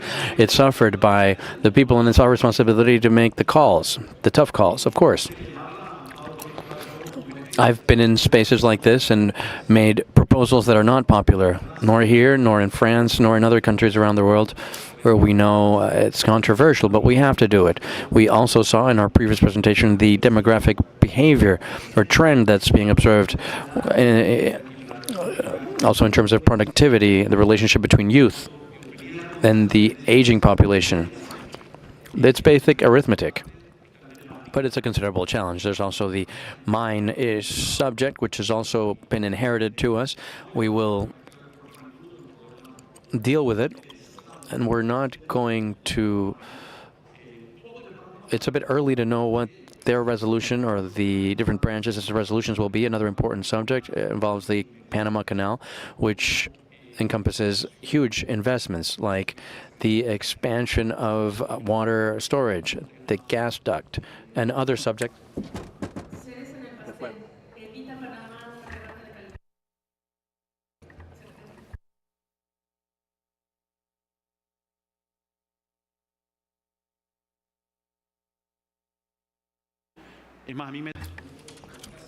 It caught me by surprise how long it took, because the measurements that we have from Panama, we're already seeing financial relations as a country that's not getting much investment. Fitch accelerated that, and the mining crisis also accelerated that. I think Fitch has been the toughest one, as usual. We were taken by surprise. It was... Poor's and Standard has been very noble with Panama, and we're seeing that as a result of the measures that we've announced, they are seeing a government that believes firmly in transparency. A government that truly believes in that transparency is good business. I lived through it in 35 years in the private sector, and I believe it more in the public sector. The rights state, institutionality, clear rules, and the difficult steps that we're taking to put things in order, create fiscal order, settle old accounts, tweak our expenses, work on the pensions. We're looking at all of it. As they say in English, we have to walk the talk, and that's what we're doing. We're doing what we say we're going to do. Thank you, Minister. We wanted to start with you since we're in Panama, but if anyone else would like to intervene first, what is most necessary or urgent right now? Did you do anything in your countries after November 5th when we found out that Donald Trump was going to win the presidency? How do we prepare, or did we prepare for this moment? In reality, it's taking us by surprise. Who would like to answer? What are you doing within your countries? Nobody? Let's see. Go ahead. Future Minister, in 30 days or so, I can still say things that I wouldn't say as a public official. We can hear you a little. Could you raise the microphone a bit? I think that the first thing that we need to think about as Latin Americans, but also world citizens, that we're at the end of a global era, said in terms of how we've organized ourselves and based on the consensus that existed before. The end of that consensus has to do with what citizens from many places around the world believe and want. This notion that we built in the post-war period, and especially after the Cold War, is that free mobility of capital and people, that was a virtue. Now it's controversial. I don't agree with that. I believe in that organized world. But it's a controversy now. What we've seen in Europe, what we've seen in some expressions of policy and economies around the world, there are leaders that turn these concepts and ideas into controversy. All that is based on what the citizens think that policy is done for them and globalization. The main challenge that Latin American countries have, particularly a small country like mine, is to be very attentive, because the rules of the game in international trade and governance and the international finance system is likely to change considerably. Not dramatically, not necessarily towards a bad place, but a different place. This type of event, the majority of the people that are in these spaces exchanging knowledge are part of what I consider needs to be renewed. A lot of the things that we do, referring to the people that are here, is controversial to a lot of the people that vote in countries like ours. Give an example. That's what we need to think about. What I mean to say is that the organized world, in terms of institutions, transparent governance, where we have agreement exchanges, agreements that rule economic aspects and trade, are controversial nowadays. The increase in protectionism, increase in restriction to people movement has to do with this. And this type of institution, this type of exchange, even professions like mine, as an economist, is controversial to others around the world that vote and manifest themselves for things that are different to what we thought was obvious in the near past. I come from a small country. We have to be very attentive so that we can decode the new rules and so that we can minimize the likelihood that we will make mistakes in this world where it's much more important to be able to apparently have intelligence or attract a specific investment from a company than to be tied to a trade agreement, which wasn't the case in the near past. It intends thinking of things differently. So once you get into power or once you take office, within Uruguay, are you going to reduce the state apparatus? What are your main or initial ambitions that are practical? Uruguay is a country that, like the majority of Latin American countries, but we need to accelerate our growth. That is a central issue. We have 10 years of growing at about 1% a year, and it's not sustainable for us to maintain our social cohesion model if we don't grow at higher rates. We need to refocus our model compared to other countries in Latin America. It is controversial. Although we do have low levels of inequality, we still have poverty levels concentrated in children. That intends that we consider reassigning resources to improve or strengthening also our social protection system. Something else that's become crucial in Uruguay is security. They are like other places in Latin America. Therefore, the challenge that we have is to open fiscal spaces to assign resources to security. Another subject that affects all of us, well, it's actually two subjects. Uruguayan economic policy in the next government is going to be focused on this, but is also going to continue what the previous government has been doing. At the heart of our economic policy and the agenda of the climate change will be a central part. It's indispensable that we draw up goals and make decisions that challenge ourselves macroeconomically. We need to arrive at decisions regarding taxing on how we gather funds. And the other issue is regarding artificial intelligence. To think that we're going to have people that work throughout their life in one single jurisdiction and that accumulate to save and retire is mistaken, because technological changes have entailed considerable changes for pension systems. So countries like ours that have important pension systems need to recalibrate and rethink them, and that's what we're doing in Uruguay. Thank you, Gabriel Odomen, future Minister of Finance and Trade of Uruguay. Would anyone else like to take the floor? Nuria? Yes, I would love to. I think that for Latin America, Donald Trump is going to be a good president and could be an opportunity. Why? Because I think that in this world that is becoming aligned, I think that years ago, the continents were created and separated by the ocean, and by the oceans, and that's the world that we've seen. But now there's another tectonic movement. It's not geological, it is geostrategic and geopolitical. Within that new movement, where new blocks are created, the worst thing that can happen is that you be indifferent, that nobody look towards you. That's been clear, that the new Trump government has its sight set on America.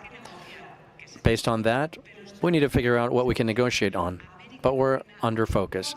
They care about Latin America, and it is at the forefront. We need to negotiate, but as Latin America, we are on the map right now. It's also a challenge for Europe. Europe represents 8.9% of the world population, 56%, I think, of social expenditure on social well-being, and the latest reports suggest what we've been experiencing and what we know, that we are over-regulated and that we are in a conversation with ourselves. But we're starting to get messages from the U.S.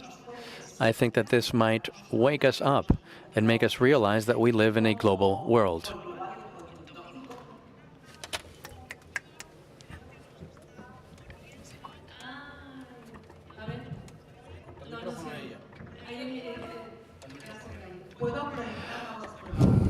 I could speak up, but that would be exaggerated. I think that this also represents an opportunity looking towards Europe and Germany.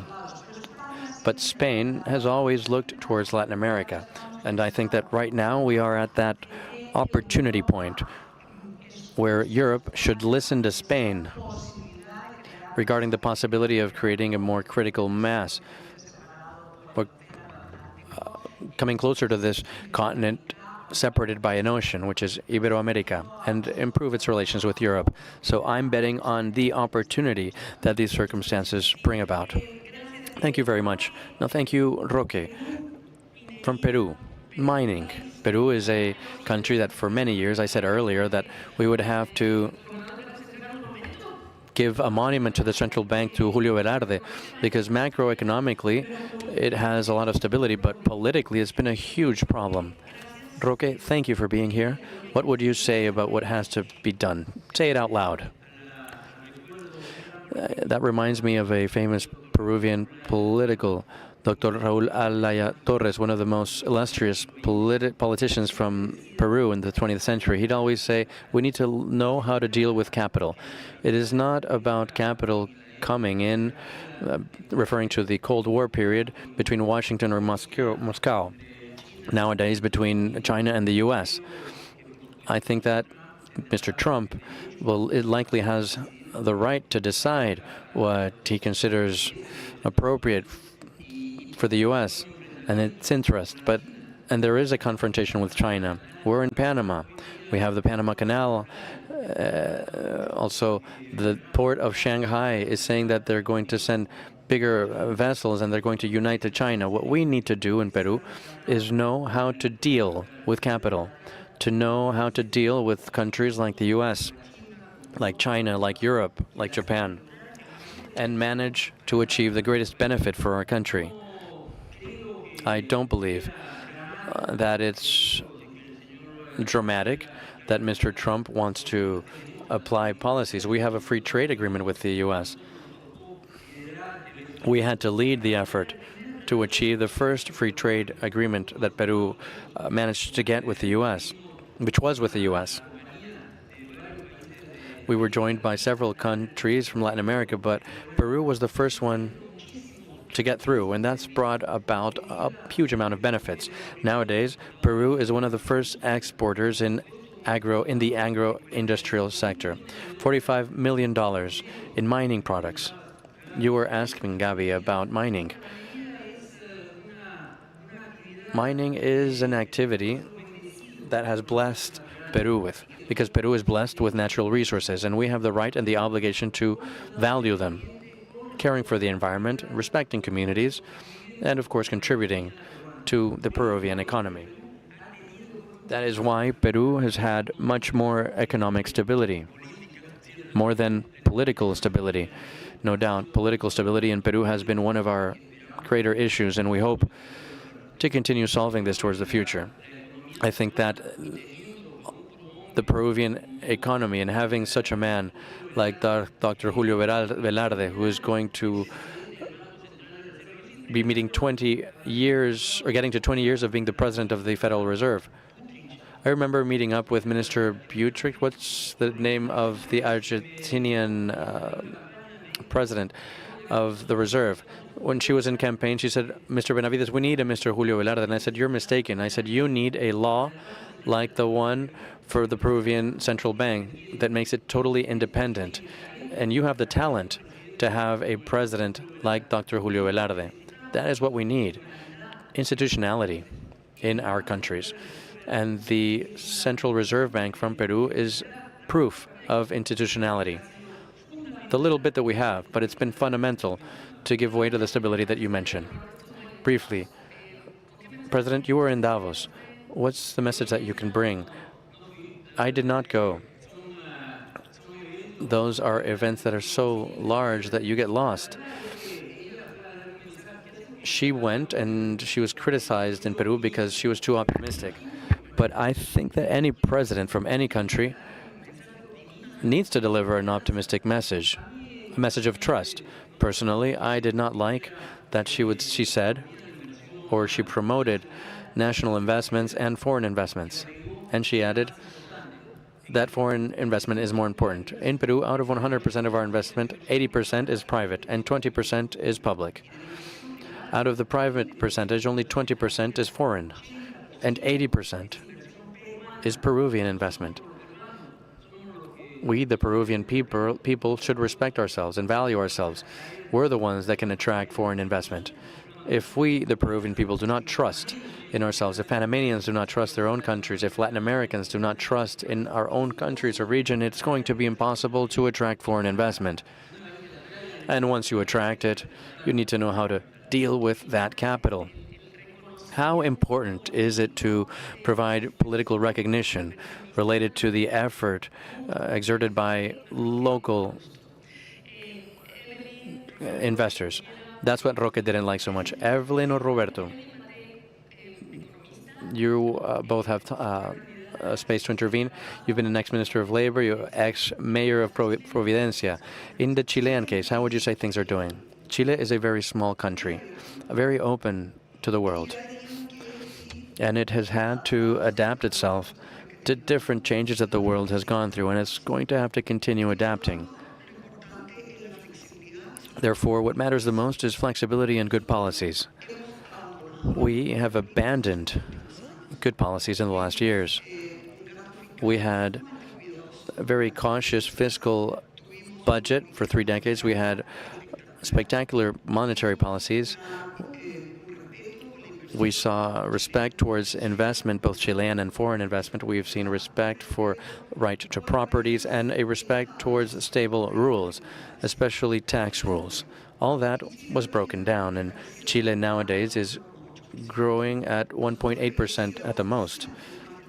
We also always used to grow more than the world, and now we're growing less than the rest of the world. Therefore, we have a list of problems. Any economist, any well-trained, knows what needs to be done. But the problem is not economic, it's political. It is a matter of understanding that foreign investment and Chilean investment, or national investment, brings progress, that it's the best way for families to progress in a dignified manner. It's the best way to gather funds. Growing at 2 or 4% in the next 20 years for Chile would mean $180 billion extra in terms of tax collecting. Nonetheless, instead of having the necessary patience to grow, to collect taxes through growth, has led to an imbalanced fiscal situation. So we killed the golden goose that lays the eggs. Compared to the rest of the world, what we need to do is come up with very serious policies, reduce our fiscal expenditure like Argentina is doing, which has finally arrived at a surplus. We know that capital recovery is slow. Some projects are long-term, and we need to provide that stability guarantee that was also stripped in Bachelet's second government. What we need to do is independent to what the rest of the world has to do. We are a small economy that can adapt and should adapt and has had to adapt. That's always going to be the case.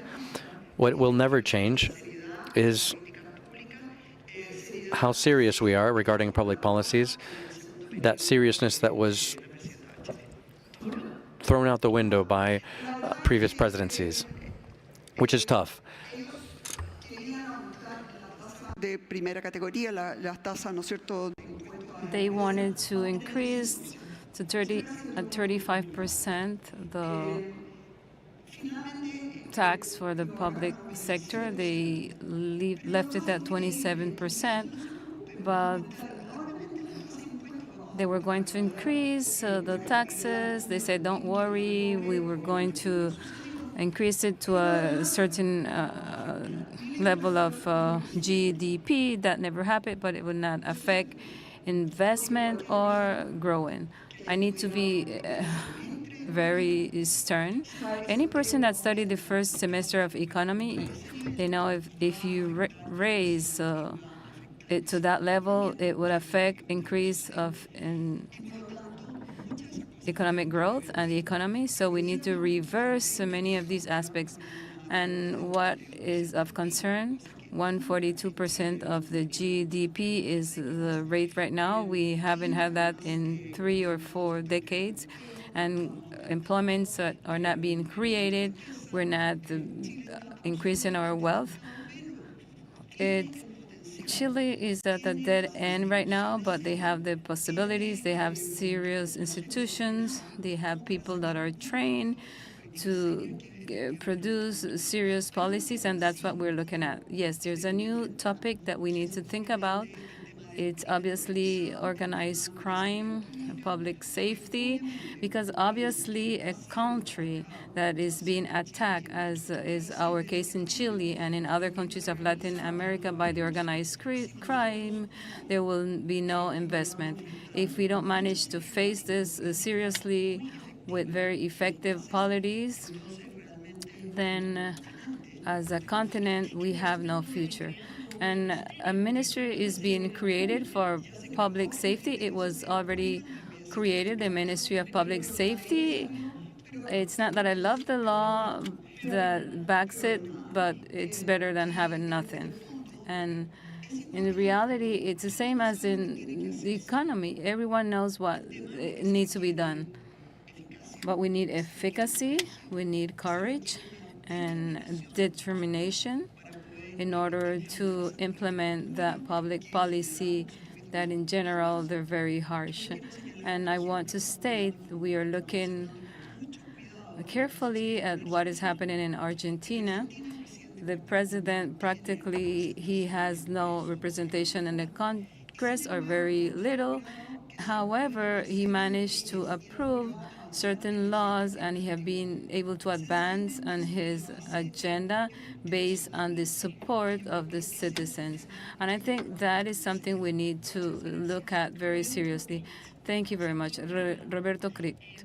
Private sector, aviation, pilot, aviation member, pilot. He looks at Central America, Latin America. You have been working with your different companies. You said that we are over-diagnostic. There's an over-diagnosis. If we talk about infrastructure, logistics, you know about this. In your opinion, what should we be doing urgently? Thank you. It's a pleasure to be here. Thank you for having me. To begin, Latin America is very large. We cannot compare what happens in El Salvador with what happens in Brazil.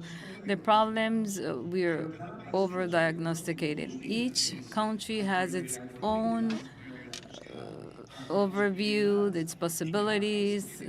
Every country needs to look at the take-home value, what they can learn here, but apply to their own realities. Infrastructure, Gabriela, what can I tell you? Airports, for example, there's a lot that can be done. Modernization, technicity, efficacy of the airports that we have.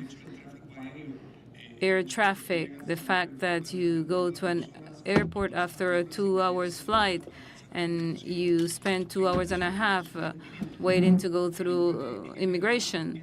This can generate, you can improve this experience even if you extend the airport, then you're going to have the same bottleneck. It's not, as in customs, it doesn't work. So you need to solve problems that are not complicated. We're talking about, it's not rocket science. A part of the money generated by the aviation, and it generates a lot for the government, airports, and regulating entity, they earn a lot at the airports. They charge a lot. And they can use part of that money to solve the problem of the airport, but what they do is take it to the nation and they use it without creating the right impact. So it's critical for me. The government should realize that part of the incomes from aviation, tourism, tourism for renting cars, the tax of the airport can be used to solve simple problems that need very little money but create a great impact for the population that uses the infrastructure. It's a non-brainer, as the Americans would say. This is what I can say in terms of airport infrastructure. Of course, in Latin America and in El Salvador, we are lacking some ports. We have certain deficiencies, and El Salvador has signed a contract with a Turkish company, very important for the development of the country. And mainly, Bukele has managed to respond to the basic needs of 99% of the Salvadorian population. Maybe violating human rights, 1.1% of the populations in prison, in their houses, without being able to leave their houses, without being able to leave and do anything. Why don't we... El Salvador is doing well. Why don't we use that model? I plan to go to San Salvador. I was there a few months ago. I was able to go out for a walk. They have a beautiful national library. They are investing in new hotels. The historical center of El Salvador is following the steps of Carlos Menem in Mexico. There is an impact for the population, which is very positive, and 80–90% of the approval they receive this percentage of approval because they're solving their situation. Democracy increase or growth of 1%. If they don't start solving the problems of the people, and I mean solve it. It's not talk, it's not discuss, it's not having dialogues for 30 months with an opposing party. They really need to solve the problems, otherwise they'll be in a difficult situation. The government is there to solve, not only to be discussing and discussing forever. A lot of dialogue without any results. So here we are, it's a dialogue. So what do we do next? Safety. And their resources are not. Low growth, and in the midst of a strong democracy, I think we can talk about this. We have been many years, we've had very low growth rates, And yes, there is tension in certain places because of lack of response by the governments in terms of economic situation, but that's not the same in all cases. Uruguay, fortunately, we have a solid system of political parties with rotations. Some are there for over 100 years. The institution is very solid, and this is good for the country. Yes, we need growth. We have certain difficulty in Uruguay, but what I want to stress on decisions, economic decisions are very important. Assigning resources, how to maintain levels of social cohesion.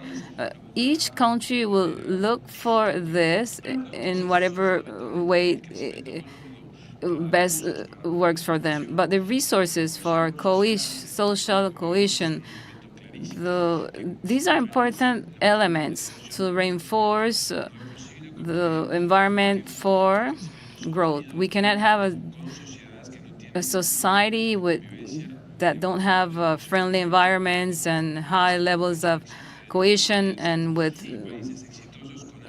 positive or negative environment in terms of equality. So there cannot be growth if these conditions are not complied with.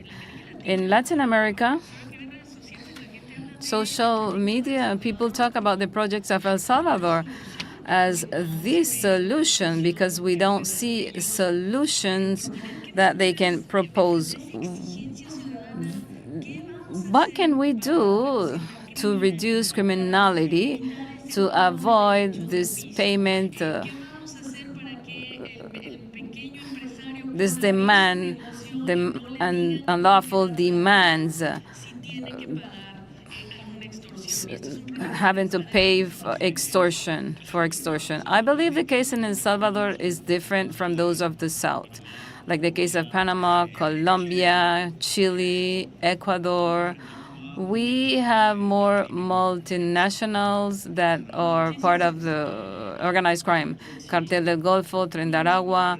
When in El Salvador, it was mostly the Maras, local organizations. We face international cartels of multiple countries, which requires, and I'm not an expert, but I have listened to them, a multinational approach, totally. Because they expand very easily and with a lot of money, resources, using first-hand technology. In the case of Panama, the setbacks that we have is the traffic of people, obviously through Darien. Obviously, very inhumane. They're going towards the north. And we need to have that cooperation among the countries, both in terms of destination, what their objectives, and intermediate points. Panama is an intermediate point. Fortunately, it's not attractive because of the dimensions of the country, the population, etc. So that organized crime is going towards countries of 350 million inhabitants and more. And of course, they harm throughout their passage, as in Europe we saw it also. And Chile, they look for this country basically because we've had a good name as an export country, and we have our containers, when they get to Europe, they're not checked very thoroughly. Well, not like those who go through the Panama Canal. Well, depending on its destination. We need to control our areas with Colombia and Peru. We need to look at our ports, airports, borders.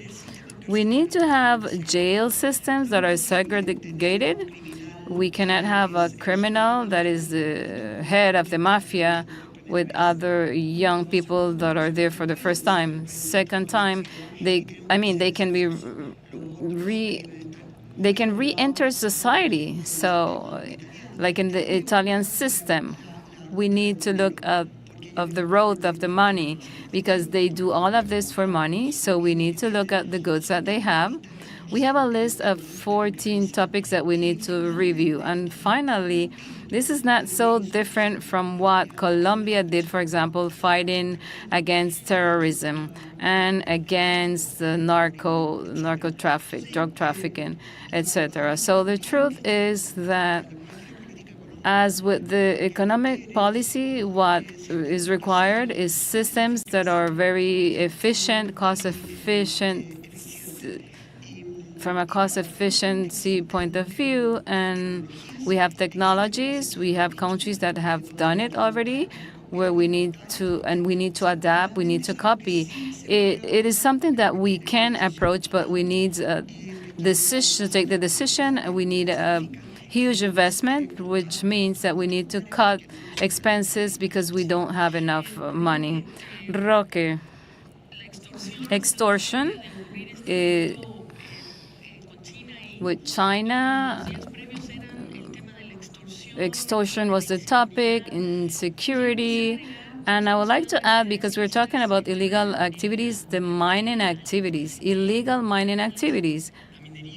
Illegal mining is something that definitely it does not benefit the responsible mining. This is something that does not help the country and does not help those who do responsible mining. And I believe that criminality, informality, they're very closely related, and I think we need to fight against informality. In Peru, we have informality at about 70% of the economy. So we need to apply mechanisms so that all of this informal economy becomes formal. How do we do this? Simplifying the formalities so that people promoting a friendly road towards formalization, avoiding pitfalls like many countries, and Peru is not the exception. That's not the solution. A state that creates, that allows permissions.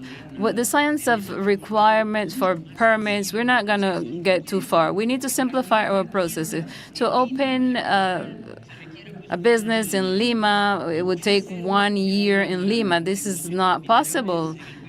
Mineral deposits have taken over 30 years to enter into production. So what that does is to promote informality because people don't have time to wait.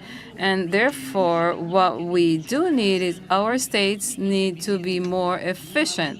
We have not had the reforms needed in many of our countries. And since we talk about that, technical bodies to take advantage of the mining environment, executing. Well, you're laughing. I would imagine you have the response. Let's talk about the state and how professionals are there for the mining activities locally. That has been a great challenge. So what would you say about this? That means 50% of the revenue from mining, and that goes to the region where it is produced. And the problem that we have in Peru, lack of capacity in those regional governments. Decentralization by law, decree law does not work. Decentralization needs to be a state policy where we want God to be Peruvian and not only of Lima. As we say in Argentina, God is everywhere, but he helps us in Buenos Aires. That does not work. We need to have an attitude of decentralization, but not by law and without creating the capacities needed. Regional governments in my country, unfortunately, in many cases, they do not work well, and that generates a lot of frustration. And of course, against who they would go? Against the mining companies. In theory, they are generating the resources, and then there are conflicts. Who do they defend? The informal mining, because it's closer to them. So this is very complicated in terms of informality. It's very complex. And it also has to do with the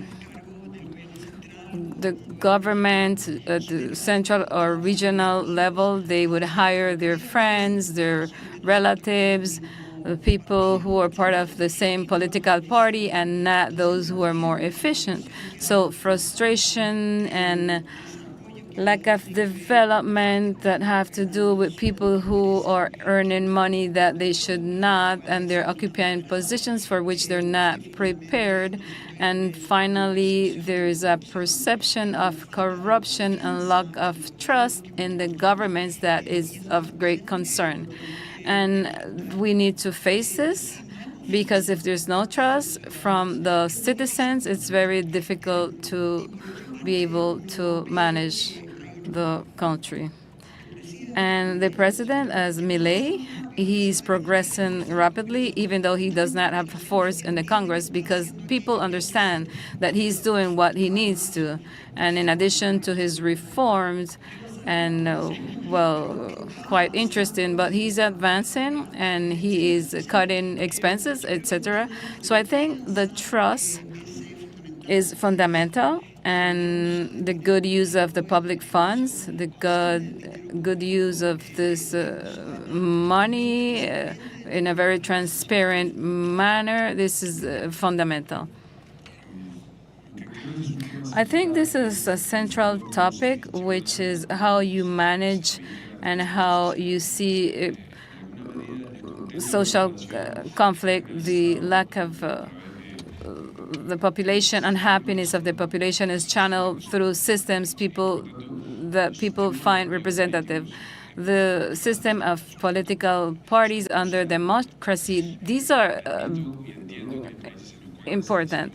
In other countries, there's a very fragile situation where the leadership and people who can solve problems that are very important, it is attractive. But my reflection or my warning would be pay attention, because those leaderships that are not flexible are not good. We need systems that can manage the conflicts. These systems are through political parties, and in Latin America, the importance of strengthening the systems of political parties where citizens feel represented, they are proud of their public representatives, and with a transparent management of the public activities. This is crucial, where we still have a lot to be done in many of our countries. And these debates are therefore important to promote these types of activities. I don't know, a last comment? Well, I did not see the time, and I was not looking at the time. Ministry, please, go ahead, please. I can ask you a question if you wish. Your mic, please, it's not working. I'm just looking at certain aspects, the need to grow in a region where is at a great level of poverty, and to conquer below the 4% of growth is very difficult. As Robert stated, security changes, the panorama or the overview changes, but countries such as El Salvador, which are in this situation, Daniel Noboa, the president of president of Ecuador, stated that a great problem for youth is a lack of hope when there are no jobs, when you studied and you cannot go to the university because there are no opportunities. He says No youth will want young people, well, they will probably, young people will not take the risk of carrying a package of drug knowing that he or she could be shot if she or he had an alternative. Roque mentioned, and I believe I agree with what you mentioned. At the end, the creation of jobs, it comes from investment. SEAPI, formed by 320 presidents of companies, we believe that we need to believe, we need to trust. Trust is important. Believe, create, invest, after trust, and grow. So we are in an environment where many countries, for many countries this is difficult, but we have no other alternatives. Companies continue to be profitable in the region. There's still opportunities, but what happens is that when you know the reality of your country and it's not where you thought it should be, it's painful, very painful. But if we look at the foreign investment, which is less important in terms of commitment with the country, it's not painful for the country. So they look at it as diversity of risk. If I'm going to invest in Africa, but I know maybe I'm not going to do well, lack of trust and lack of, seeking opportunity, I will invest at least in 3 countries. When you're in your country, it's more difficult because you know their problems. But we don't have a choice. We need to continue trusting and believing in our countries because the future depends on this. We don't have any time left. Anything you would like to add, Mr. Minister? Talking about investment, in the case of Panama, over 80% of the GDP is generated by the private sector. Investment at the local level, foreign investment, and I agree. This generates trust mainly, and trust from a public standpoint is have a road with clear signs for the market, which can be communicated with transparency and having actions that go with what has been planned and to generate investment and employment. Thank you very much for your ideas. We don't have a lot of time. I hope this has been a useful session. Thank you for your ideas. Thank you. Thank you.